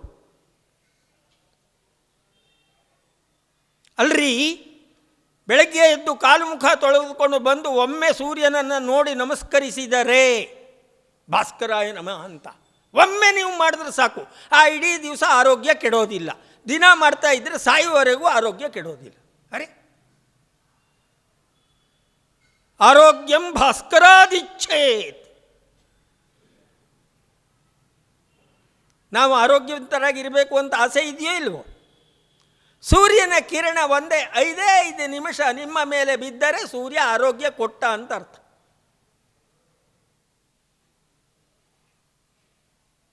ಹಾಗೆ ಎರಡನೇದು ಸೂರ್ಯನ ಪೂಜೆ ಹೇಳಿದರು ಆದಿತ್ಯ. ಗಣಪತಿ ಅಲ್ಲಪ್ಪ, ಬೆಳಗ್ಗೆ ಎದ್ದು ನಾವು ಕೆಲಸಕ್ಕೆ ತೊಡಗುತ್ತೀವಿ. ಕೆಲಸಕ್ಕೆ ತೊಡಗುವಾಗ ಅದು ನಿರ್ವಿಘ್ನವಾಗಿ ಇವತ್ತಿನ ಕೆಲಸ ಪೂರ್ತಿ ಆಗಬೇಕು, ನಾಳೆಗೆ ಅದು ಉಳಿಬಾರ್ದು ಅನ್ನುವ ಭಾವ ನಮಗಿಲ್ವಾ? ಇದೆ. ಒಂದು ಬಾರಿ ಗಣಪತಿಯ ಅನುಸಂಧಾನವನ್ನು ಮಾಡಿದರೆ ನಿರ್ವಿಘ್ನವಾಗಿ ಆ ಇಡೀ ದಿನದ ಕೆಲಸ ನಡೆಯುತ್ತೆಯಪ್ಪ. ಹಾಗೆಯೇ ಮನೆಯಲ್ಲಿ ಸಂತೋಷ ಯಾರಿಗಿದ್ದರೆ ಇಡೀ ಮನೆ ಸಂತೋಷ? ತಾಯಂದಿರಿಗೆ. ತಾಯಿ ಇರಬಹುದು, ಹೆಂಡತಿ ಇರಬಹುದು, ಹೆಣ್ಮಕ್ಳು ಇರಬಹುದು. ಜಗನ್ಮಾತೆ ಭಗವತಿ ಪಾರ್ವತಿ ಅಂಬಿಕಾ ಒಮ್ಮೆ ಅವಳ ಸ್ಮರಣೆಯನ್ನು ಮಾಡಿದರೆ ಇಡೀ ಮನೆ ಸಂತೋಷದಲ್ಲಿ ತುಂಬಿ ತುಳುಕತ್ತೆ. ಹಾಗೆ ವಿಷ್ಣು ಜಾಗ್ರತ ದೇವತಾ, ಜಾಗ್ರದ ಅಭಿಮಾನಿ ದೇವತಾ, ಹಗಲಿನ ಅಭಿಮಾನಿ ದೇವತಾ ಮಹಾವಿಷ್ಣು. ಹಗಲಿನ ಎಲ್ಲ ರೀತಿ ನೀತಿಗಳು ವ್ಯವಸ್ಥೆಗಳು ಶುದ್ಧವಾಗಿ ನಡ್ಕೊಂಡು ಹೋಗಬೇಕು ಮಹಾವಿಷ್ಣು. ಕೊನೆಯದಾಗಿ ನಾವೆಲ್ಲರೂ ಹೇಳ್ತೀವಿ, ಏನು ಮಾಡಿದ್ರು ರಾತ್ರಿ ನಿದ್ದೆ ಬರೋದಿಲ್ಲಪ್ಪ ಅಂತ. ಈಶ್ವರ ಸುಷುಪ್ತಿಗೆ ಅಭಿಮಾನಿ ದೇವತಾ ಈಶ್ವರ.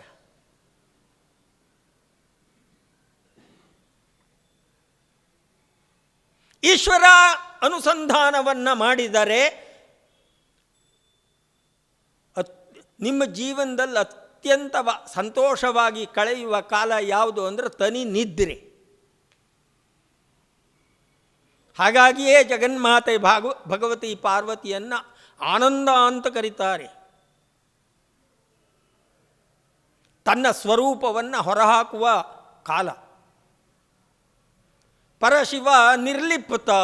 ಆ ನಿರ್ಲಿಪ್ತನಾದ ಸ್ಥಿತಿಯಲ್ಲಿ ಸಮಗ್ರವಾಗಿ ಖುಷಿಯ ಒಂದು ವಾತಾವರಣವನ್ನು ನಿರ್ಮಾಣ ಮಾಡುವ ಯಾವುದು? ಮನಸ್ಸು. ಮನಸ್ಸು ಶಾಂತ ಸ್ಥಿತಿಯಲ್ಲಿದೆ ಅಂತಂದರೆ ಆನಂದದ ಸ್ಥಿತಿಯಲ್ಲಿದೆ ಅಂತ ಅರ್ಥ. ಮನಸ್ಸಿನ ಮೇಲೆ ತರಂಗಗಳು ಏಳ್ತಾ ಇವೆ ಅಂದರೆ ಸಮುದ್ರದ ಅಲೆಗಳಂತೆ ಅಲೆಗಳು ಏಳ್ತಾ ಇದೆ ಅಂದರೆ ಏನೋ ಪ್ರಾಬ್ಲಮ್ ಇದೆ ಅಂತ ಅರ್ಥ. ಹಾಗಾಗಿಯೇ ಮಾನಸ ಸರೋವರ ಅಂತ ಕರೆಯೋದು. ಮನಸ್ಸನ್ನು ಸರೋವರಕ್ಕೆ, ಮಾನಸ ಸರೋವರಕ್ಕೆ ಹೋಲಿಸ್ತಾರೆ. ಗಾಳಿ ಇಲ್ಲ, ಬೆಳಕೆ, ಬಾಕಿ ಯಾವುದೇ ವಾತಾವರಣದ ವಿಘ್ನವಿಲ್ಲ, ಶಾಂತ ಸ್ಥಿತಿಯಲ್ಲಿ ಅಲ್ಲಿ ಹೇಗಿದೆಯೋ ಹಾಗೆ ನಮ್ಮ ಶಾಂತ ಸ್ಥಿತಿ ಮನಸ್ಸನ್ನು ತಂದುಕೊಳ್ಳುವ ಒಂದು ಕಾಲ ಸುಷುಪ್ತಿ ಕಾಲ. ಅದಕ್ಕೆ ಅಭಿಮಾನಿಯಾದ ದೇವತಾ ಈಶ್ವರ. ಹಾಗಾಗಿ ಪ್ರತಿನಿತ್ಯ ಪಂಚಮೂರ್ತಿಯ ಪೂಜೆಯನ್ನು ಪ್ರಪ್ರಥಮವಾಗಿ ಜಗತ್ತಿನಾದ್ಯಂತ ತಂದ ಮಹಾ ಸದ್ಗುರುಗಳು ಯಾರಪ್ಪ ಅಂತ ಕೇಳಿದ್ರೆ ಶಂಕರರು. ಪ್ರತಿಯೊಬ್ಬರಿಗೂ ಬೇಕು, ತನಗಿದು ಬೇಕು ಅಂತಿದೆ, ಅದಕ್ಕೆ ಬೇಕಾದಂತಹ ಹಿನ್ನೆಲೆಯನ್ನು ನಾವು ಒದಗಿಸಿಕೊಳ್ಳೋದಿಲ್ಲ.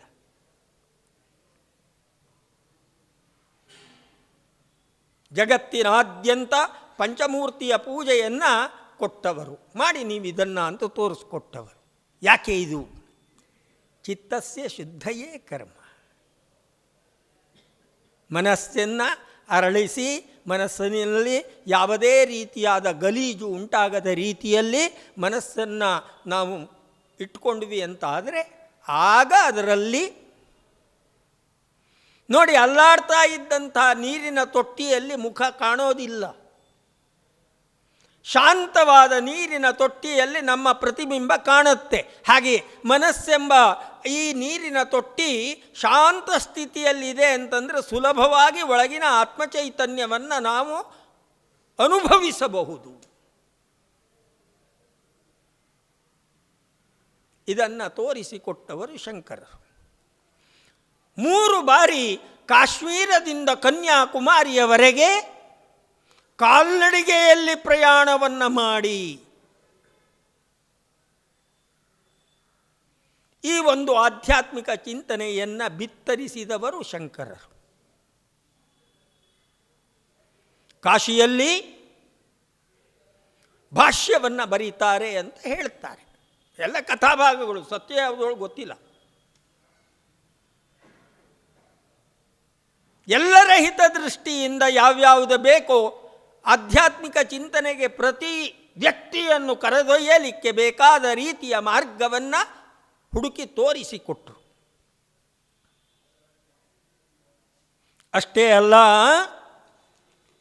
4 ದಿಕ್ಕುಗಳಲ್ಲಿ ತಮ್ಮ ಜೊತೆಗಿದ್ದ 4 ಶಿಷ್ಯರನ್ನು ಪ್ರಚಾರಕ್ಕಾಗಿ, ಆಧ್ಯಾತ್ಮಿಕ ಚಿಂತನೆಯ ಪ್ರಚಾರಕ್ಕಾಗಿ, 4 ವೇದಗಳ ರಕ್ಷಣೆಗಾಗಿ ಸ್ಥಾಪನೆಯನ್ನು ಮಾಡಿದರು. ಪಶ್ಚಿಮದಲ್ಲಿ ದ್ವಾರಕಾ, ಸಾಮವೇದವೇ ಅಲ್ಲಿ ಪ್ರಧಾನವಾದಂಥ ವೇದ. ಸಾಮವೇದದ ರಕ್ಷಣೆಯ ಹೊಣೆ ಅಲ್ಲಿಗೆ. ಪದ್ಮಪಾದಾಚಾರ್ಯರು ಅಲ್ಲಿಯ ಮೊದಲನೇ ಗುರು, ಶಂಕರರ ಶಿಷ್ಯರು. ಅಲ್ಲಿಯ ಮೂಲ ಮಂತ್ರ, ಗುರುವಿಗೆ ಕೊಟ್ಟ ಮೂಲ ಮಂತ್ರ ತತ್ವಮಸಿ.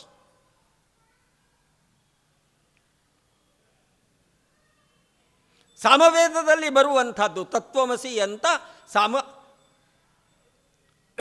ಛಾಂದೋಗ್ಯೋಪನಿಷತ್ತಿನ 6ನೇ ಅಧ್ಯಾಯದಲ್ಲಿ 9 ಬಾರಿ ಪ್ರಯೋಗ ಆಗಿದೆ ತತ್ವಮಸಿ ತತ್ವಮಸಿ ತತ್ವಮಸಿ ಅಂತ. ಅಲ್ಲಿ ಆ ಗುರುಗಳಿಗೆ ಉಪದೇಶವನ್ನು ಕೊಟ್ಟರು. ಪೂರ್ವ ದಿಕ್ಕಿನಲ್ಲಿ ಜಗನ್ನಾಥಪುರಿ,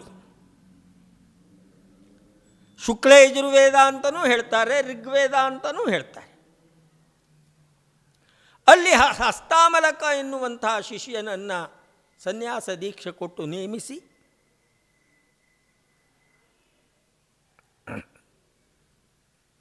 ಪ್ರಜ್ಞಾನಂ ಬ್ರಹ್ಮ ಅನ್ನುವಂಥ ಒಂದು ಮಂತ್ರೋಪದೇಶ,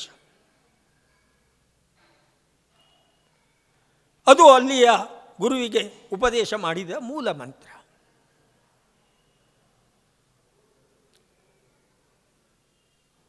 ಬೃಹದಾರಣ್ಯಕ ಉಪನಿಷತ್ತಿನಲ್ಲಿಯೂ ಕೂಡ ಬರುತ್ತೆ ಪ್ರಜ್ಞಾನಂ ಬ್ರಹ್ಮ. ಹಾಗೆಯೇ ಉತ್ತರದಲ್ಲಿ ಬದರಿ ತೋಟಕಾಚಾರ್ಯರನ್ನು ನೇಮಿಸಿ ಅಥರ್ವ ವೇದ, ಅದರ ರಕ್ಷಣೆಯ ಜವಾಬ್ದಾರಿಯನ್ನು ಅವರಿಗೆ ವಹಿಸಿದರು. ಅಯಮಾತ್ಮ ಬ್ರಹ್ಮ ಅನ್ನುವ ಮಂತ್ರವನ್ನು ಉಪದೇಶ ಮಾಡಿದರು. ಅದೇ ರೀತಿಯಾಗಿ ದಕ್ಷಿಣದಲ್ಲಿ ಶೃಂಗೇರಿಯಲ್ಲಿ ತಮ್ಮ ಜೊತೆಯಲ್ಲಿದ್ದ ವಿಶ್ವರೂಪ ಅಥವಾ ಸುರೇಶ್ವರಾಚಾರ್ಯ, ಕೃಷ್ಣ ಯಜುರ್ವೇದವೇ ಪ್ರಧಾನವಾಗಿ ಅದರ ಅಭಿವೃದ್ಧಿಗಾಗಿ ತೊಡಗಬೇಕು. ಅದರ ಜೊತೆಯಲ್ಲಿ ಅಹಂ ಬ್ರಹ್ಮಾಸ್ಮಿ ಅನ್ನುವ ಮಂತ್ರೋಪದೇಶವನ್ನು ಕೊಟ್ಟರು. ಇವಿಷ್ಟರ ಮಧ್ಯದಲ್ಲಿ ಶಂಕರರು ತಮ್ಮ 4 ಶಿಷ್ಯರ ಜೊತೆ ಪ್ರಯಾಣ ಮಾಡುತ್ತಾ ಮಠಸ್ಥಾಪನೆಯಾಗುವುದಕ್ಕಿಂತ ಮೊದಲು, ಮರಿಬಾರ್ದು ನಾವಿದನ್ನು, ಶಿಷ್ಯರಿಗೆ ಮಂತ್ರೋಪದೇಶ ಆಗಿದೆ, ಆದರೆ ಮಠಸ್ಥಾಪನೆ ಆಗಿಲ್ಲ ಇನ್ನು, ನೀನು ಇಲ್ಲಿ ಉಳಿ ಅಂತ ಆಗುವ ಮೊದಲು ಗೋಕರ್ಣಕ್ಕೆ ಬಂದವರು. ಗೋಕರ್ಣದಲ್ಲಿ ಸುರೇಶ್ವರಾಚಾರ್ಯರ ಮೂಲಕ ಪ್ರಪ್ರಥಮವಾಗಿ ನಮ್ಮ ಹವ್ಯಕ ಸಮಾಜ ನಮಗೊಂದು ಗುರುಪೀಠ ಬೇಕು, ನಮಗೊಂದು ಮಾರ್ಗದರ್ಶಕರಾದಂತಹ ಸದ್ಗುರುವಿನ ಅವಶ್ಯಕತೆ ಇದೆ ಅಂತ ಪ್ರಾರ್ಥಿಸಿದಾಗ ವಿದ್ಯಾನಂದ ಎನ್ನುವಂಥ ಶಿಷ್ಯನಿಗೆ ಸುರೇಶ್ವರಾಚಾರ್ಯರ ಮೂಲಕ ಮಂತ್ರೋಪದೇಶವನ್ನು ಮಾಡಿ ನಮಗೆ ನಮ್ಮ ಪರ್ಯಾಯದ ಪ್ರಥಮ ಗುರುವಾಗಿ ಅವರನ್ನು ನೇಮಿಸಿದರು. ಸುರೇಶ್ವರಾಚಾರ್ಯರ ಪ್ರಥಮ ಶಿಷ್ಯರೇ ನಮ್ಮ ಈ ಗುರು ಪರಂಪರೆಯ ಮೊದಲನೇ ಗುರು. ಆನಂತರದಲ್ಲಿ ಶೃಂಗೇರಿ ಮುಂತಾದ ಕಡೆಯಲ್ಲಿ ಆ ಸನ್ಯಾಸಿಗಳನ್ನು ಆತ್ಮಜ್ಞಾನ ಮತ್ತು ಲೌಕಿಕ ವ್ಯವಸ್ಥೆ ಎಲ್ಲದಕ್ಕೂ ಸಂಬಂಧಪಟ್ಟಂತೆ, ವೇದ ರಕ್ಷಣೆ ಇದೆಲ್ಲದಕ್ಕೂ ಸಂಬಂಧಪಟ್ಟಂತೆ ನಿಯಮಿಸಿದರು.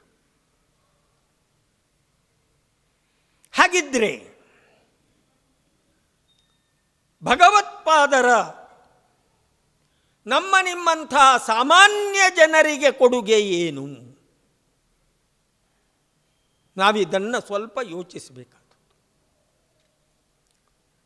ಎಷ್ಟು ಸ್ತೋತ್ರ ಸಾಹಿತ್ಯ ನೋಡಿ. ವೇದಾಂತ ಚಿಂತನೆ ಶಾಸ್ತ್ರವನ್ನು ಓದಿ ಮಾತ್ರ ಬರಬೇಕಾದದ್ದು ಅಂತಿಲ್ಲ. ವೇದಾಂತ ಚಿಂತನೆಯ ಮೊದಲ ಹಂತ ಮನೋನೈರ್ಮಲ್ಯ. ಆ ನೈರ್ಮಲ್ಯವನ್ನು ನಮಗಿಷ್ಟವಾದ ದೇವತೆಯ ಅನುಸಂಧಾನದ ಮೂಲಕವಾಗಿಯೂ ನಾವು ಪಡೆಯಬಹುದು. ಆನಂತರ ವೇದಾಂತ ಚಿಂತನೆ. ಯಾರಿಗೆ ಮನೋನೈರ್ಮಲ್ಯವೇ ಇಲ್ಲವೋ ಅಂಥವನಿಗೆ ಯಾವ ರೀತಿಯ ವೇದಾಂತ ಚಿಂತನೆಯೂ ಕೂಡ ಹತ್ತೋದಿಲ್ಲ, ಅವನೆಡೆಗೆ ಬರೋದಿಲ್ಲ. ವಾಕ್ಯಾರ್ಥ ಮಾಡಬಹುದು, ಶಾಲು ಹೊದಿಸಬಹುದು ಅಷ್ಟೇ, ಆದರೆ ಪ್ರಯೋಜನ ಇಲ್ಲ. ತಮ್ಮ ವಿವೇಕ ಚೂಡಾಮಣಿಯಲ್ಲಿ ಹೇಳ್ತಾರೆ, ಪುಟ ಸ್ವಲ್ಪ ಜಾಗ್ರತೆ.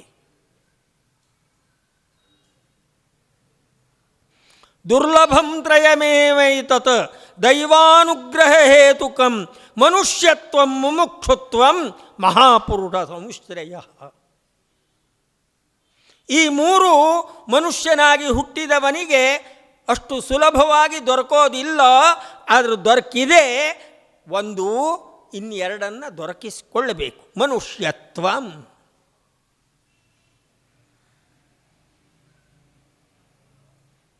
ನಾನು ಉಪನ್ಯಾಸದಲ್ಲಿ ಹೇಳ್ತಾ ಇರ್ತೀನಿ,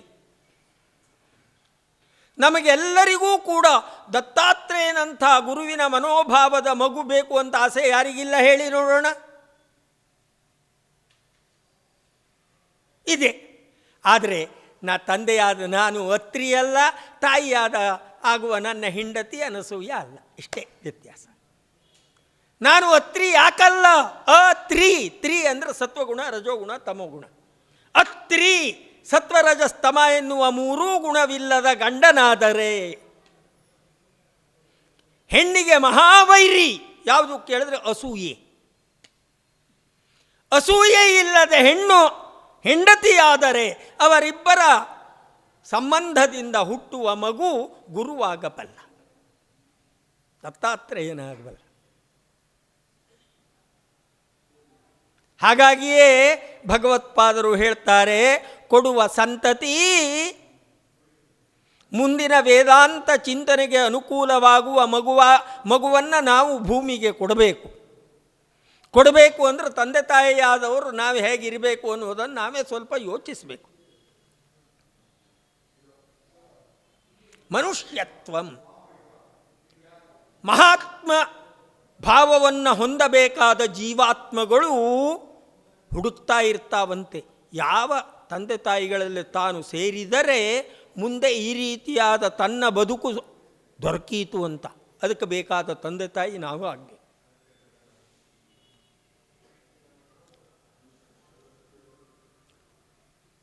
ಶಬ್ದಾದಿಭಿ ಪಂಚಭಿರೇವ ಪಂಚ ಪಂಚತ್ವಮಾಪು ಸ್ವಗುಣೇನ ಬದ್ಧ ಕುರಂಗ ಮಾತಂಗ ಪತಂಗ ಭೃಂಗ ಮೀನಾನರ ಪಂಚಭಿರಂಚಿತ ಕಿಂ. ವಿವೇಕ ಚೂಡಾಮಣಿಯಲ್ಲಿ ಬರುತ್ತೆ, ಗರುಡ ಪುರಾಣದಲ್ಲೂ ಬರುತ್ತೆ ಇದೇ ರೀತಿಯ ಶ್ಲೋಕ. ಮುಮುಕ್ಷುತ್ವಂ ಎರಡನೇದು, ಸಾಕು ಈ ಸಂಸಾರ.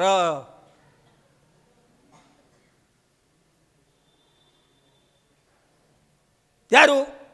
ಗಂಡನಿಗೂ ಬಂತು, ಹೆಂಡತಿಗೂ ಬಂತು.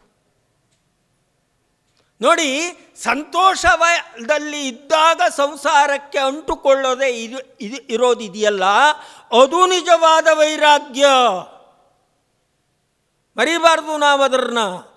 ಕಷ್ಟ ಬಂದಾಗ ವೈರಾಗ್ಯ ಬಂದರೆ ಏನೂ ಪ್ರಯೋಜನ ಇಲ್ಲ, ಅದು ಬರುತ್ತೆ ಹೋಗುತ್ತೆ.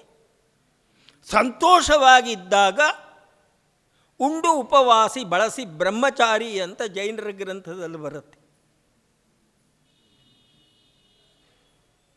ಮಹಾವೀರನ ವರ್ಣನೆಯನ್ನು ಮಾಡುವಾಗ ನಮ್ಮ ವೈರಾಗ್ಯ ಹೇಗಿರಬೇಕು ಅಂದರೆ ಕೇಳಿದ್ರೆ, ನಾವಿದ ಸಂಸಾರದಲ್ಲಿದ್ದೂ ಕೂಡ ಸುಖ ದುಃಖಗಳಿಗೆ ಅಂಟುಕೊಳ್ಳದೆ ಇರೋದಿದೆಯಲ್ಲ, ಇದು ಪ್ರಕೃತಿ ಸಹಜ ಅಂತ ಅನಿಸ್ಕೊಳ್ತಾ ಇರೋದಿದೆಯಲ್ಲ, ಅದು ನಿಜವಾದಂತಹ ಮುಮುಕ್ಷುತ್ವ. ನಮಗೆ ನೋಡಿ, ಮಧ್ಯದ ಈ ಮುಮುಕ್ಷುತ್ವ ಒಂದು ತಪ್ಪಿದೆ.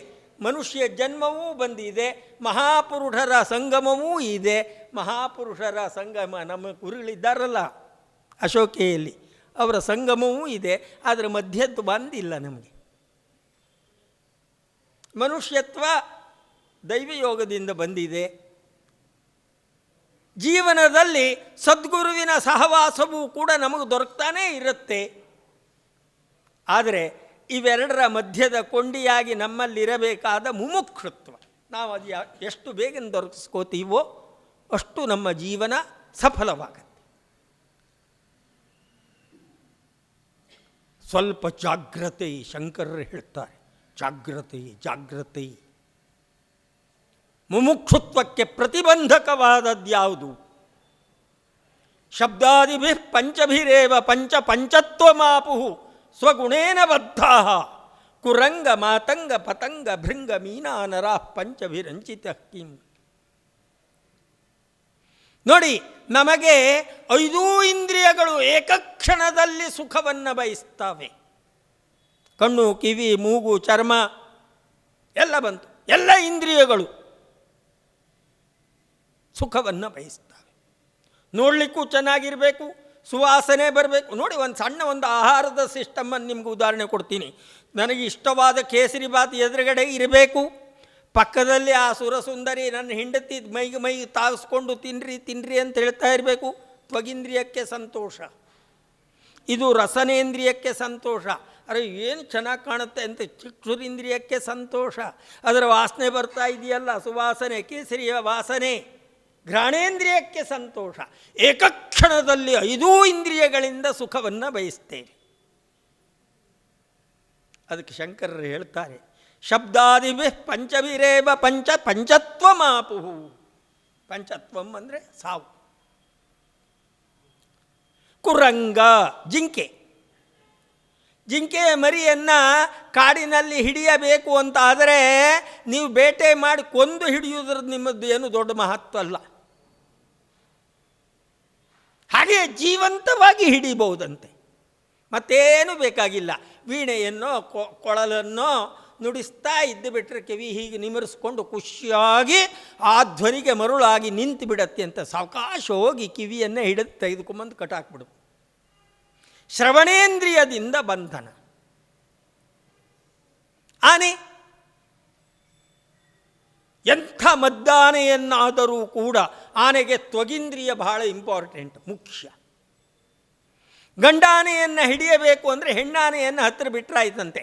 ಮೈಗೆ ಮೈ ಉಜ್ಜುತ್ತಾ ತನ್ನಿಂತಾನಾಗ ಅದರನ್ನು ಕರ್ಕೊಂಡು ಬಂದು ಕೆಡ್ಡಾದಲ್ಲಿ ಬೀಳಿಸುತ್ತೆ. ತ್ವಗಿಂದ್ರಿಯದಿಂದ ಬಂಧನ. ಪತಂಗ, ದೀಪಕ್ಕೆ ಬೀಳುವ ಕೀಟ. ಅದಕ್ಕೆ ಚಕ್ಷುರಿಂದ್ರಿಯ ಪ್ರಧಾನ. ದೀಪವನ್ನು ನೋಡಿ ಎಂತಹ ಸುಂದರವಾದ ವಸ್ತು ಅಂತ ಅದರ ಹತ್ತಿರ ಹೋಗಿ ತನ್ನ ರೆಕ್ಕೆಯನ್ನು ಸುಟ್ಟುಕೊಂಡು ಸಾಯಿತು. ಜೇನ್ನೊಣ ಕೇತಕೀವನದಲ್ಲಿ ಅದರ ಸುವಾಸನೆಗೆ ಮರುಳಾಗಿ, ಕೇದಿಗೆ ಜೇನ್ನೊಣಗಳು ಹತ್ತಿರ ಹಾರುತ್ತಾ ಹೋಗಿ ಅದರ ಮುಳ್ಳು ಏನಿದೆಯೋ ಗರಗಸದಂತಹ ಅದರ ಕೇತಕಿ ಮುಳ್ಳುಗಳು ಚುಚ್ಚಿ ರೆಕ್ಕೆ ಕತ್ತರಿಸಿಕೊಂಡು ಬಿದ್ದು ಸಾಯ್ತವೆ.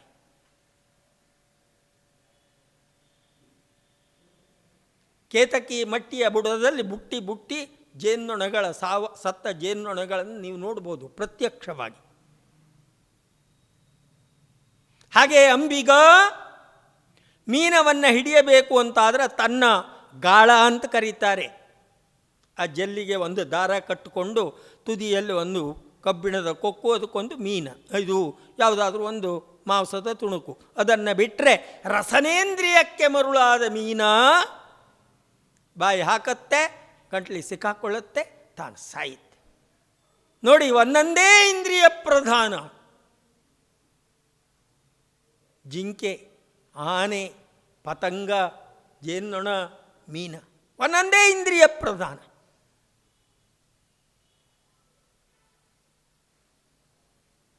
ಮರಣವನ್ನು ಹೊಂದುತ್ತಾವೆ.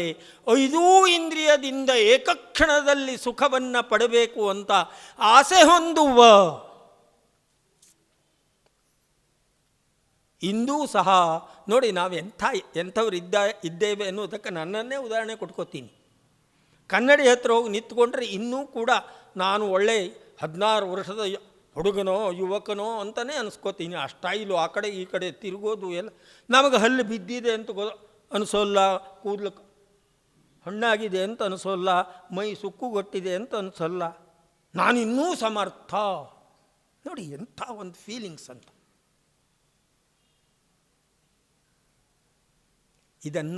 ಇಂಥವುಗಳನ್ನೆಲ್ಲ ಒತ್ತಟ್ಟಿಗಿಡಬೇಕು. ನಾವು ಆಸುಪ್ತೆ ರಾಮೃತೆ ಕಾಲಂ ನಯೇದ್ವೇದಾಂತ ಚಿಂತೆಯ ಅಂತ ಕರೀತಾರೆ. ನೀವು ಎಂದಾದರೂ ಕೂಡ ಮಕ್ಕಳ ಜೊತೆಯಲ್ಲಿ, ಆ ಪುಟ್ಟ ಮಕ್ಕಳು ಈ ವಯಸ್ಸಿನಲ್ಲಿ ಅವರು ಗೋಲಿ ಆಡ್ತಾರಲ್ಲ, ನೀವು ಆಡಿದ್ದೀರಾ? ಅವರು ಮನೆ ಹಾಕ್ಕೊಂಡು ಬಚ್ಚ ಆಡ್ತಾರಲ್ಲ, ಆಡಿದ್ದೀರಾ? ಇಲ್ಲ. ನಾನು ಆಡಿದ್ದೇನೆ, ಇರಲಿ ಒಂದು ಅಡಿಗೆ, ಅದು ಒಂದು ಖುಷಿ ಕೊಡುತ್ತೆ ಅಂತ. 4 ಜನ ಹೆಣ್ಮಕ್ಳು 3 ಜನ ಗಂಡು ಮಕ್ಕಳು ಇದ್ದರೆ ಅವರು ಮದುವೆ ಆಟ ಅಂತ ಆಡ್ತಾರೆ. ಅದರಲ್ಲೇ ಒಬ್ಬಳು ಮದುಮಗಳು, ಯಾವುದೊಬ್ಬನು ಹುಡುಗ ಮದುಮಗ ಆಟ ಆಡ್ತಾರೆ. ನಾವು ಅದನ್ನೆಲ್ಲ ನೋಡಿ ಖುಷಿ ಪಡಬೇಕೇ ವಿನಃ ನಾವು ಅದರಲ್ಲಿ ಒಂದು ಆಗಬಾರ್ದು. ಪ್ರಕೃತಿ ಇದು, ಪ್ರಕೃತಿಯನ್ನು ನೋಡಿ ನಾವು ಸಂತೋಷ ಪಡಬೇಕು. ಆದರೆ ನಾವು ಅದರಲ್ಲಿ ಒಂದಾಗಬಾರ್ದು.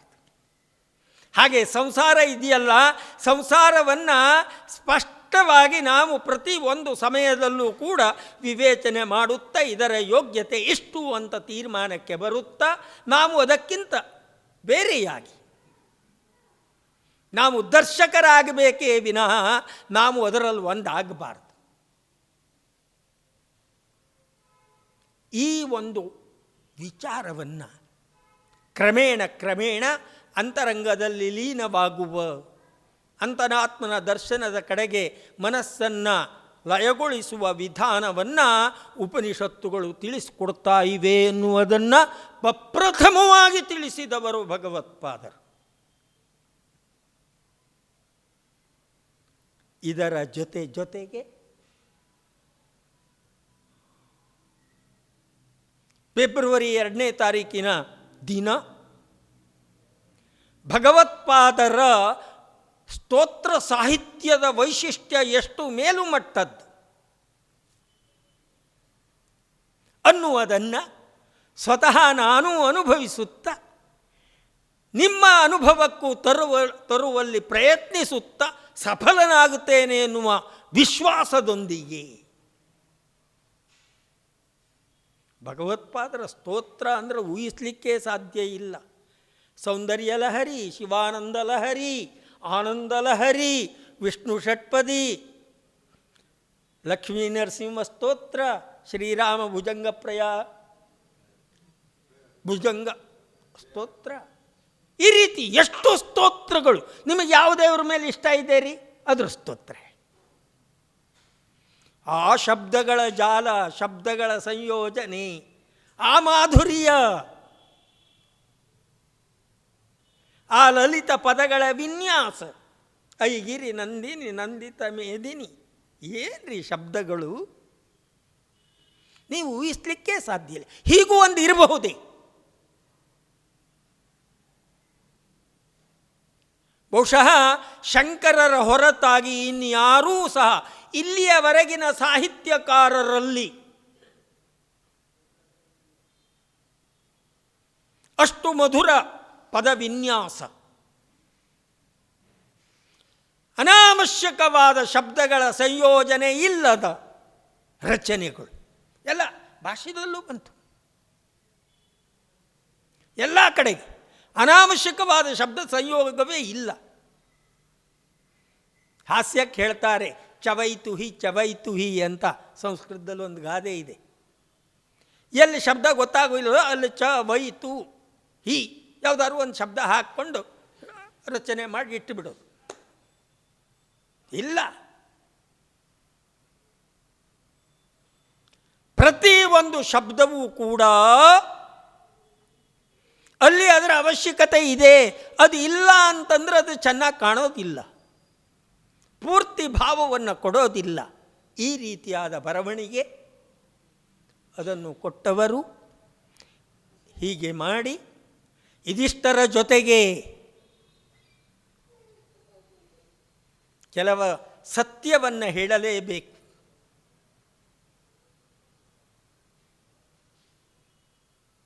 ರಾಮಾನುಜರು ಬರುವುದಕ್ಕಿಂತ ಮೊದಲು ವೆಂಕಟಾದ್ರಿ ಇದೆಯಲ್ಲ, ಅಲ್ಲಿ ಶ್ರೀಚಕ್ರವನ್ನು ಸ್ಥಾಪನೆ ಮಾಡಿದವರು ಭಗವಂತರು ಶಂಕರರು.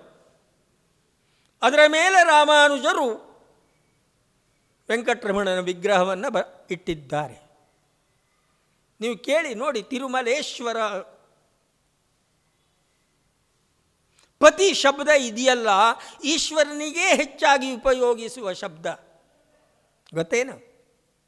ಪಶುಪತಿ, ತಿರುಪತಿ. ತಿರು ಅಂತನ್ನುವ ಶಬ್ದಕ್ಕೆ ಅರ್ಥ ಪರ್ವತ ಅಂತ, ಅದರಲ್ಲಿ ಪತಿ. ನೀವು ಎಲ್ಲಾದರೂ ವಿಷ್ಣುವಿನ ದೇವಸ್ಥಾನವನ್ನು ಪರ್ವತದಲ್ಲಿ ನೋಡಿದ್ದೀರಾ? ತಿರುಪತಿ ಒಂದನ್ನು ಬಿಟ್ಟರೆ ಇಲ್ವಲ್ಲ ಎಲ್ಲೂ. ಶಿಖರವಾಸಿ, ಹಿಮಾಲಯ ಸಹಿತವಾಗಿ ಶಿಖರವಾಸಿ ಈಶ್ವರ. ಶಿಖರವಾಸಿ ಪರ್ವತರಾಜನ ಮಗಳು ಪಾರ್ವತಿ. ಹಾಗಾಗಿಯೇ ಶ್ರೀಚಕ್ರ ಇದೆಯಲ್ಲ, ಪಾರ್ವತಿಯ ಪ್ರತಿರೂಪ ಅದು. ಅಲ್ಲಿ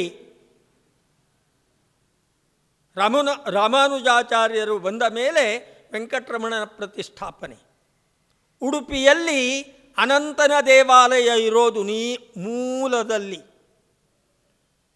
ಉಡ ನಕ್ಷತ್ರ ವೃಕ್ಷಂಭಂತಾರ ತಾರಕಾಪ್ಯುಡವಾಸ್ತ್ರಿಯಾಂ, ಅಮರಕೋಶ.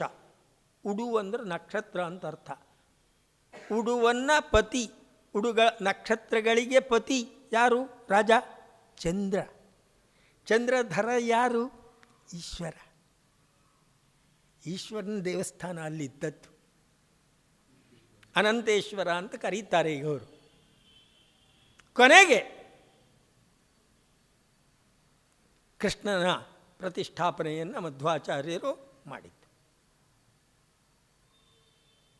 ಅಂದರೆ ನಾನಿಲ್ಲಿ ಹೀಗೆ ಹೇಳಲಿಕ್ಕೆ ಬಯಸ್ತೇನೆ, ಭಗವತ್ಪಾದರು ಅಷ್ಟೇ ಅಲ್ಲ, ಬದರಿ ನಾರಾಯಣ ಇದ್ದಾನಲ್ಲ, ಬದರಿ ಬೌದ್ಧರ ತೊಂದರೆಯ ಮೂಲಕ ಆ ಮೂರ್ತಿ ಅಲ್ಲಿಯ ನದಿಯಲ್ಲಿ ಬಿದ್ದುಕೊಂಡಿತ್ತು. ಭಗವತ್ಪಾದರೆ ಮುಳುಗಿ ಅದನ್ನು ಎತ್ತಿ ಬದರಿ ನಾರಾಯಣನ ಸ್ಥಾಪನೆಯನ್ನು ಮಾಡಿದವರು ಶಂಕರ. ಹರಿಹರ ಶಂಕರರು.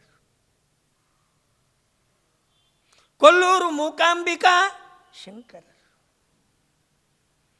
ಭಗವತ್ಪಾದರು ಮಾಡಿದಷ್ಟು ಸಾಹಸವನ್ನು ಇನ್ನೊಂದು ವ್ಯಕ್ತಿ ಆಧ್ಯಾತ್ಮಿಕ ಚಿಂತನೆ ಹೇಗೋ ಸಾಮಾಜಿಕವಾಗಿ ಜನರಲ್ಲಿ ಭಕ್ತಿ ಹುಟ್ಟಲಿಕ್ಕೆ ಬೇಕಾದಂಥ ದೇವತಾ ಕೊಡುಗೆಗಳು ಅದನ್ನು ಮಾಡಿದ್ದಾರೆ. ಎಲ್ಲೂ ಕೂಡ ಸಮಾಜವನ್ನು ಕೆಡಿಸಲಿಕ್ಕೆ ಅವರು ಹೋಗಲಿಲ್ಲ, ಸಮಾಜವನ್ನು ಒಟ್ಟುಗೂಡಿಸಲಿಕ್ಕೆ ಪ್ರಯತ್ನಿಸಿದರು.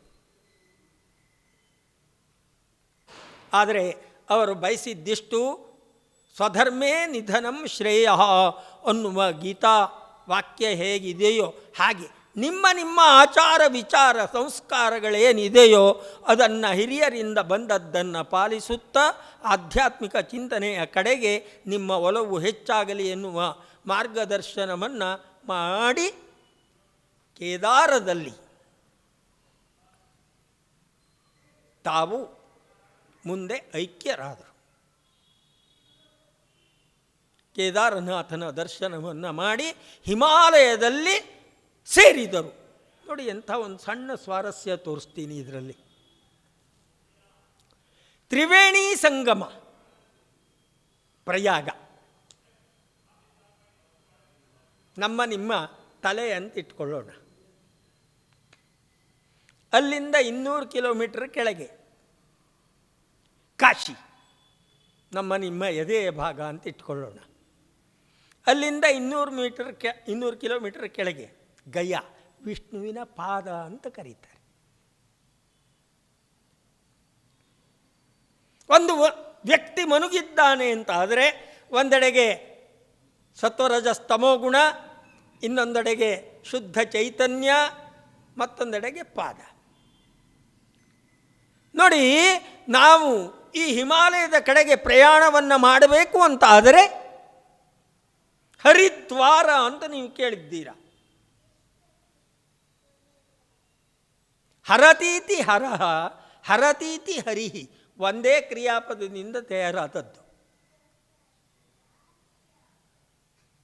ಅದು ನೋಡಿ, ಅಲ್ಲಿಯೇ ಇದೆ ಮಾನಸಿ ಗುಡಿ, ಮಾನಸೀ ದೇವಿಯ ಗುಡಿ ಇದೆ ಹರಿದ್ವಾರದಲ್ಲಿ ಹೋದಾಗ ನೋಡಿ. ಆ ದೇವಿಗೆ 3 ಮುಖಗಳು, ಸತ್ವಗುಣ, ರಜೋಗುಣ, ತಮೋಗುಣ ಅಂತ. ಈ 3ಅನ್ನೂ ನೀವು ದಾಟಿ ಪೂಜಿಸಿ ಮುಂದೆ ಹೋದರೆ ನಿಮಗೆ ಕ್ರಮವಾಗಿ ಸಿಗ್ತಾ ಹೋಗ್ತಾವೆ. ರುದ್ರಪ್ರಯಾಗ, ವಿಷ್ಣುಪ್ರಯಾಗ, ದೇವಪ್ರಯಾಗ. ಒಂದು ಕಾಲದಲ್ಲಿ ಬಹುಶಃ ಅಲ್ಲಿದ್ದವರನ್ನೆಲ್ಲ ದೇವತೆಗಳು, ವಿಷ್ಣು ಲೋಕದವರು, ಅದು ಇದು ಅಂತ ಹೇಳ್ತಾ ಇದ್ರು ಏನೋ. ನಮ್ಮ ವೇದಾಂತದಲ್ಲಿ ಸಗುಣ ಬ್ರಹ್ಮ, ನಿರ್ಗುಣ ಬ್ರಹ್ಮ ಅಂತ 2 ಇದೆ ಕಲ್ಪನೆ. ಸಗುಣ ಬ್ರಹ್ಮ ಅಂತಂದರೆ ಸತ್, ಚಿತ್, ಆನಂದ, ಇದೆಲ್ಲ ಅವನ ಸ್ವರೂಪ ಅನ್ನುವಂಥ ಅರ್ಥದಲ್ಲಿ. ನಿರ್ಗುಣ ಅಂತಂದರೆ ಅದನ್ನು ಮೀರಿದ ಈ ಸಚ್ಚಿತ್ ಆನಂದ ಇದು ಯಾವುದೂ ಇಲ್ಲದ ಒಂದು ಸ್ಥಿತಿ. ಜಾಗ್ರತ್, ಸ್ವಪ್ನ, ಸುಷುಪ್ತಿ 3 ಇದ್ದದ್ದು ಒಂದು ಸ್ಥಿತಿ. ಈ 3ಅನ್ನೂ ಮೀರಿದ ಇನ್ನೊಂದು ಸ್ಥಿತಿ. ಅಕಾರ, ಉಕಾರ, ಮಕಾರ 3 ಇದ್ದರೆ ಅಕ್ಷರ ರೂಪ. ಅದೇ ಓಂ ಅನ್ನೋದು ಅಕ್ಷರವೂ ಅಲ್ಲ. ಯಾವ ಅಕ್ಷರದಲ್ಲಿ ಸೇರಿದೆ? ಹಾಗಿದ್ರೆ ಅಕ್ಷರ ಅಂತ ಕರೀತಾರೆ. ಏನರ್ಥ? ನಕ್ಷರತೀತ್ಯಕ್ಷರಂ, ಅವಿನಾಶಿ. ಹಾಗೆ ಬದರಿ ಇದ್ದಾನಲ್ಲ ಬದ್ರಿನಾಥ, ಅವನು ನಮ್ಮ ನಿಮ್ಮ ಪೂಜ್ಯನಾದ ಅನುಸಂಧಾನಕ್ಕೆ ಅನುಕೂಲವಾದ ಆಕಾರ ವಿಶಿಷ್ಟವಾದ ದೇವತಾ ಸ್ವರೂಪ, ನಿರಾಕಾರನಾದ ಸ್ವರೂಪ. ನೋಡಿ, ಬದ್ರಿನಾಥ ಎಲ್ಲಿದ್ದಾನೆ ಕೇಳಿದ್ರೆ ಸಂಸಾರದ ಒಳಗಿದ್ದಾನೆ. ಕಾಡು ಮೇಡು ಎಲ್ಲ ಇದೆ. ಅದೇ ಕೇದಾರ ಇದ್ದಾನಲ್ಲ, ಕೇದಾರನಾಥನ ದರ್ಶನವನ್ನು ಮಾಡಿ ಅವನ ಹಿಂದೆ 3 ಹೆಜ್ಜೆ ಹೋಗಿ ನಿಂತ್ಕೊಂಡು ನೋಡಿ, ಅಲ್ಲಿ ಪ್ರಕೃತಿಯೇ ಇಲ್ಲ, ಬರೇ ಹಿಮ, ಕಾಡಿಲ್ಲ, ಜನ ಇಲ್ಲ, ಯಾವುದೂ ಇಲ್ಲ, ಊಹಿಸಲಿಕ್ಕೆ ಸಾಧ್ಯ ಇಲ್ಲ. ಅಂತಹ ಒಂದು ನಿರಾಳವಾದ ಸ್ಥಿತಿ ನಮ್ಮ ವೇದಾಂತದಲ್ಲಿ ಬರುವ ನಿರ್ವಿಶೇಷ ಪರಬ್ರಹ್ಮ ಸ್ಥಿತಿ ಕೇದಾರನಾಥ. ಅವನ ಅನುಭೂತಿಯನ್ನು ಅನುಭವಿಸಿ ಭಗವತ್ಪಾದರು ಮುಂದಿನ ನಿರಾಕಾರದಲ್ಲಿ ಐಕ್ಯರಾದರು ಅಂತ ಕಥಾ ಹೇಳುತ್ತೆ. ಸತ್ಯ ಇರಬಹುದು, ಯಾಕೆಂದರೆ ಯಾವುದೇ ಬೇರೆ ರೀತಿ ನಾವು ನಮ್ಮ ಹಿರಿಯರ ಮಾತನ್ನೇ ಒಪ್ಪಬೇಕು. ಇದರಲ್ಲಿ ಈ ವಿಷಯದಲ್ಲಿ ಒಪ್ಪಬೇಕು. ಇದರಲ್ಲಿ ನೀವು ಯಾರಾದರೂ ನಿಮ್ಮ ಅಪ್ಪನ ನೋಡಿದ್ದೀರಾ? ಇಲ್ಲವೇ ಇಲ್ಲ. ನಮ್ಮ ತಾಯಿಯ ಮಾತೇ ಸತ್ಯ. ನೋಡಪ್ಪ, ಇವನೇ ನನ್ನ ಗಂಡ, ಇವನ ಮೂಲಕವಾಗಿಯೇ ನಿನ್ನನ್ನು ಪಡೆದಿದ್ದೇನೆ ಅಂತ ಹೇಳದ್ದನ್ನೇ ನಾವು ಒಪ್ಪಬೇಕು. ನಮಗೇನು ಪ್ರಮಾಣ ಇಲ್ಲ ಬೇರೆ. ಹಾಗೆ ನಮ್ಮ ಹಿರಿಯರು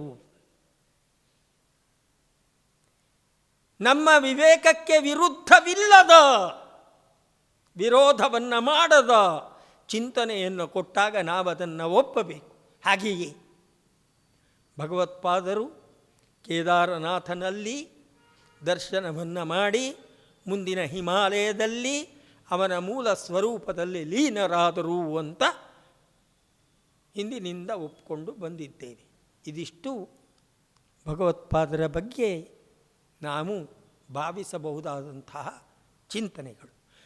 ಇನ್ನು ಮುಂದಿನ ಫೆಬ್ರವರಿ 2ನೇ ತಾರೀಕು ನಾನು ನೀವು ಎಲ್ಲ ಸೇರಿ ಶಂಕರರು ಬರೆದ ಸ್ತೋತ್ರದ ರುಚಿಯನ್ನು ಅತ್ಯಂತ ಮಧುರವಾಗಿ, ಅತ್ಯಂತ ಆಕರ್ಷಕವಾಗಿ, ಅತ್ಯಂತ ಮನಸ್ಸಿಗೆ ಉಲ್ಲಾಸವನ್ನು ಕೊಡುವ ರೀತಿಯಲ್ಲಿ ಅನುಭವಿಸೋಣ. ಶುಭಂ ಭೂಯಾತ್.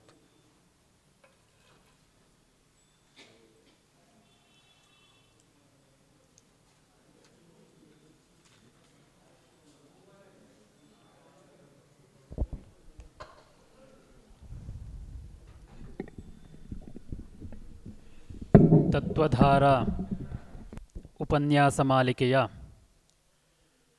ಆರಂಭದ ಈ ಸುದಿನ ಉಪನ್ಯಾಸ ಮಾಲಿಕೆಯನ್ನು ಉದ್ಘಾಟಿಸಿ ಆಚಾರ್ಯ ಭಗವತ್ಪಾದರ ಕುರಿತಾಗಿ ಮನೋಜ್ಞವಾಗಿ ನಮಗೆ ತಿಳಿಸಿದ್ದಾರೆ, ಉಪದೇಶಿಸಿದ್ದಾರೆ ಹಿರಿಯರಾದಂತಹ ವಿದ್ವಾನ್ ಶಿವರಾಮ ಅಗ್ನಿಹೋತ್ರಿಯವರು.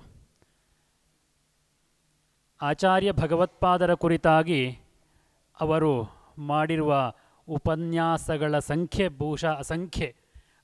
ಅದರ ಲೆಕ್ಕಕ್ಕೆ ಸಿಗದಷ್ಟು ಉಪನ್ಯಾಸಗಳನ್ನು, ನಾನೇ 10 ಉಪನ್ಯಾಸಗಳನ್ನು ಭಗವತ್ಪಾದರ ಕುರಿತಾಗಿ ಅವರು ಮಾಡಿದ್ದನ್ನು ನಾನೇ ಸ್ವತಃ ಕೇಳಿದ್ದೇನೆ. ಹೌದು, ನಮ್ಮವರೇ ಆದರೂ ಕೂಡ ಅವರ ಪರಿಚಯ ನಮಗೆ ಉಪನ್ಯಾಸದ ಮೂಲಕ ಇದ್ದರೂ ಕೂಡ ಅಷ್ಟೇ ಸಮಾಜದ ಇನ್ನಿತರ ಕ್ಷೇತ್ರಗಳಲ್ಲಿರುವಂಥವರು ಕೂಡ 10 ಪ್ರಶಸ್ತಿಗಳನ್ನು ನೀಡಿ ನಮ್ಮ ಶ್ರೀಮಠದ ಶಂಕರ ಕಿಂಕರ ಪ್ರಶಸ್ತಿಯೂ ಸೇರಿ ನಮ್ಮ ಅಖಿಲ ಹವ್ಯಕ ಮಹಾಸಭೆಯ ಹವ್ಯಕ ವೇದರತ್ನ ಪ್ರಶಸ್ತಿಯೂ ಸೇರಿದಂತೆ ಅನೇಕ ಪ್ರಶಸ್ತಿಗಳಿಂದ ಭೂಷಿತರಾದಂಥವರು ಶ್ರೀಯುತರು.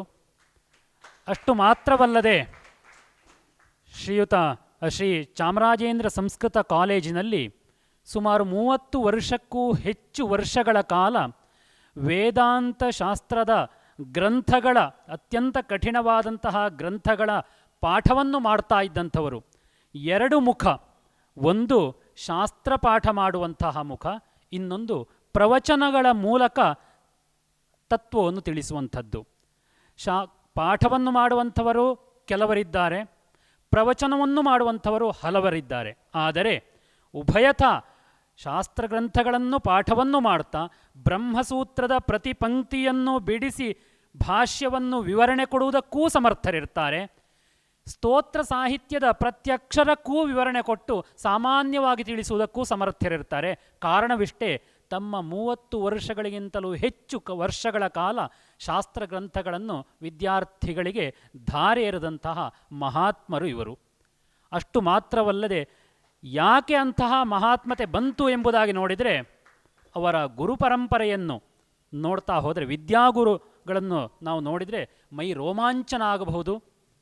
ಬೋಳೂರು ರಾಮಭಟ್ಟರು, ಇಂತಹ ಮೇರು ವಿದ್ವಾಂಸರು, ಭರತ ಭೂಮಿಯಲ್ಲಿ ಆವಿರ್ಭವಿಸಿದಂತಹ ಮೇರು ವಿದ್ವಾಂಸರು ಯಾರಿದ್ದಾರೆ, ಅಂತಹ ವಿದ್ವಾಂಸರ ಪದ ತಲದಲ್ಲಿ ಅಧ್ಯಯನ, ಧಾರವಾಡ ಬಾಲಚಂದ್ರ ಶಾಸ್ತ್ರಿಗಳು ಇಂತಹ ಅನೇಕ ಹಿರಿಯ ವಿದ್ವಾಂಸರ ಪದ ತಲದಲ್ಲಿ ಅಧ್ಯಯನ ಮಾಡಿ ಆ ಪರಂಪರೆ ನಮಗೆ ಬರ್ತಾ ಇದೆ ಎಂಬುದೇ ನಮ್ಮ ಅಹೋಭಾಗ್ಯದ ವಿಚಾರ.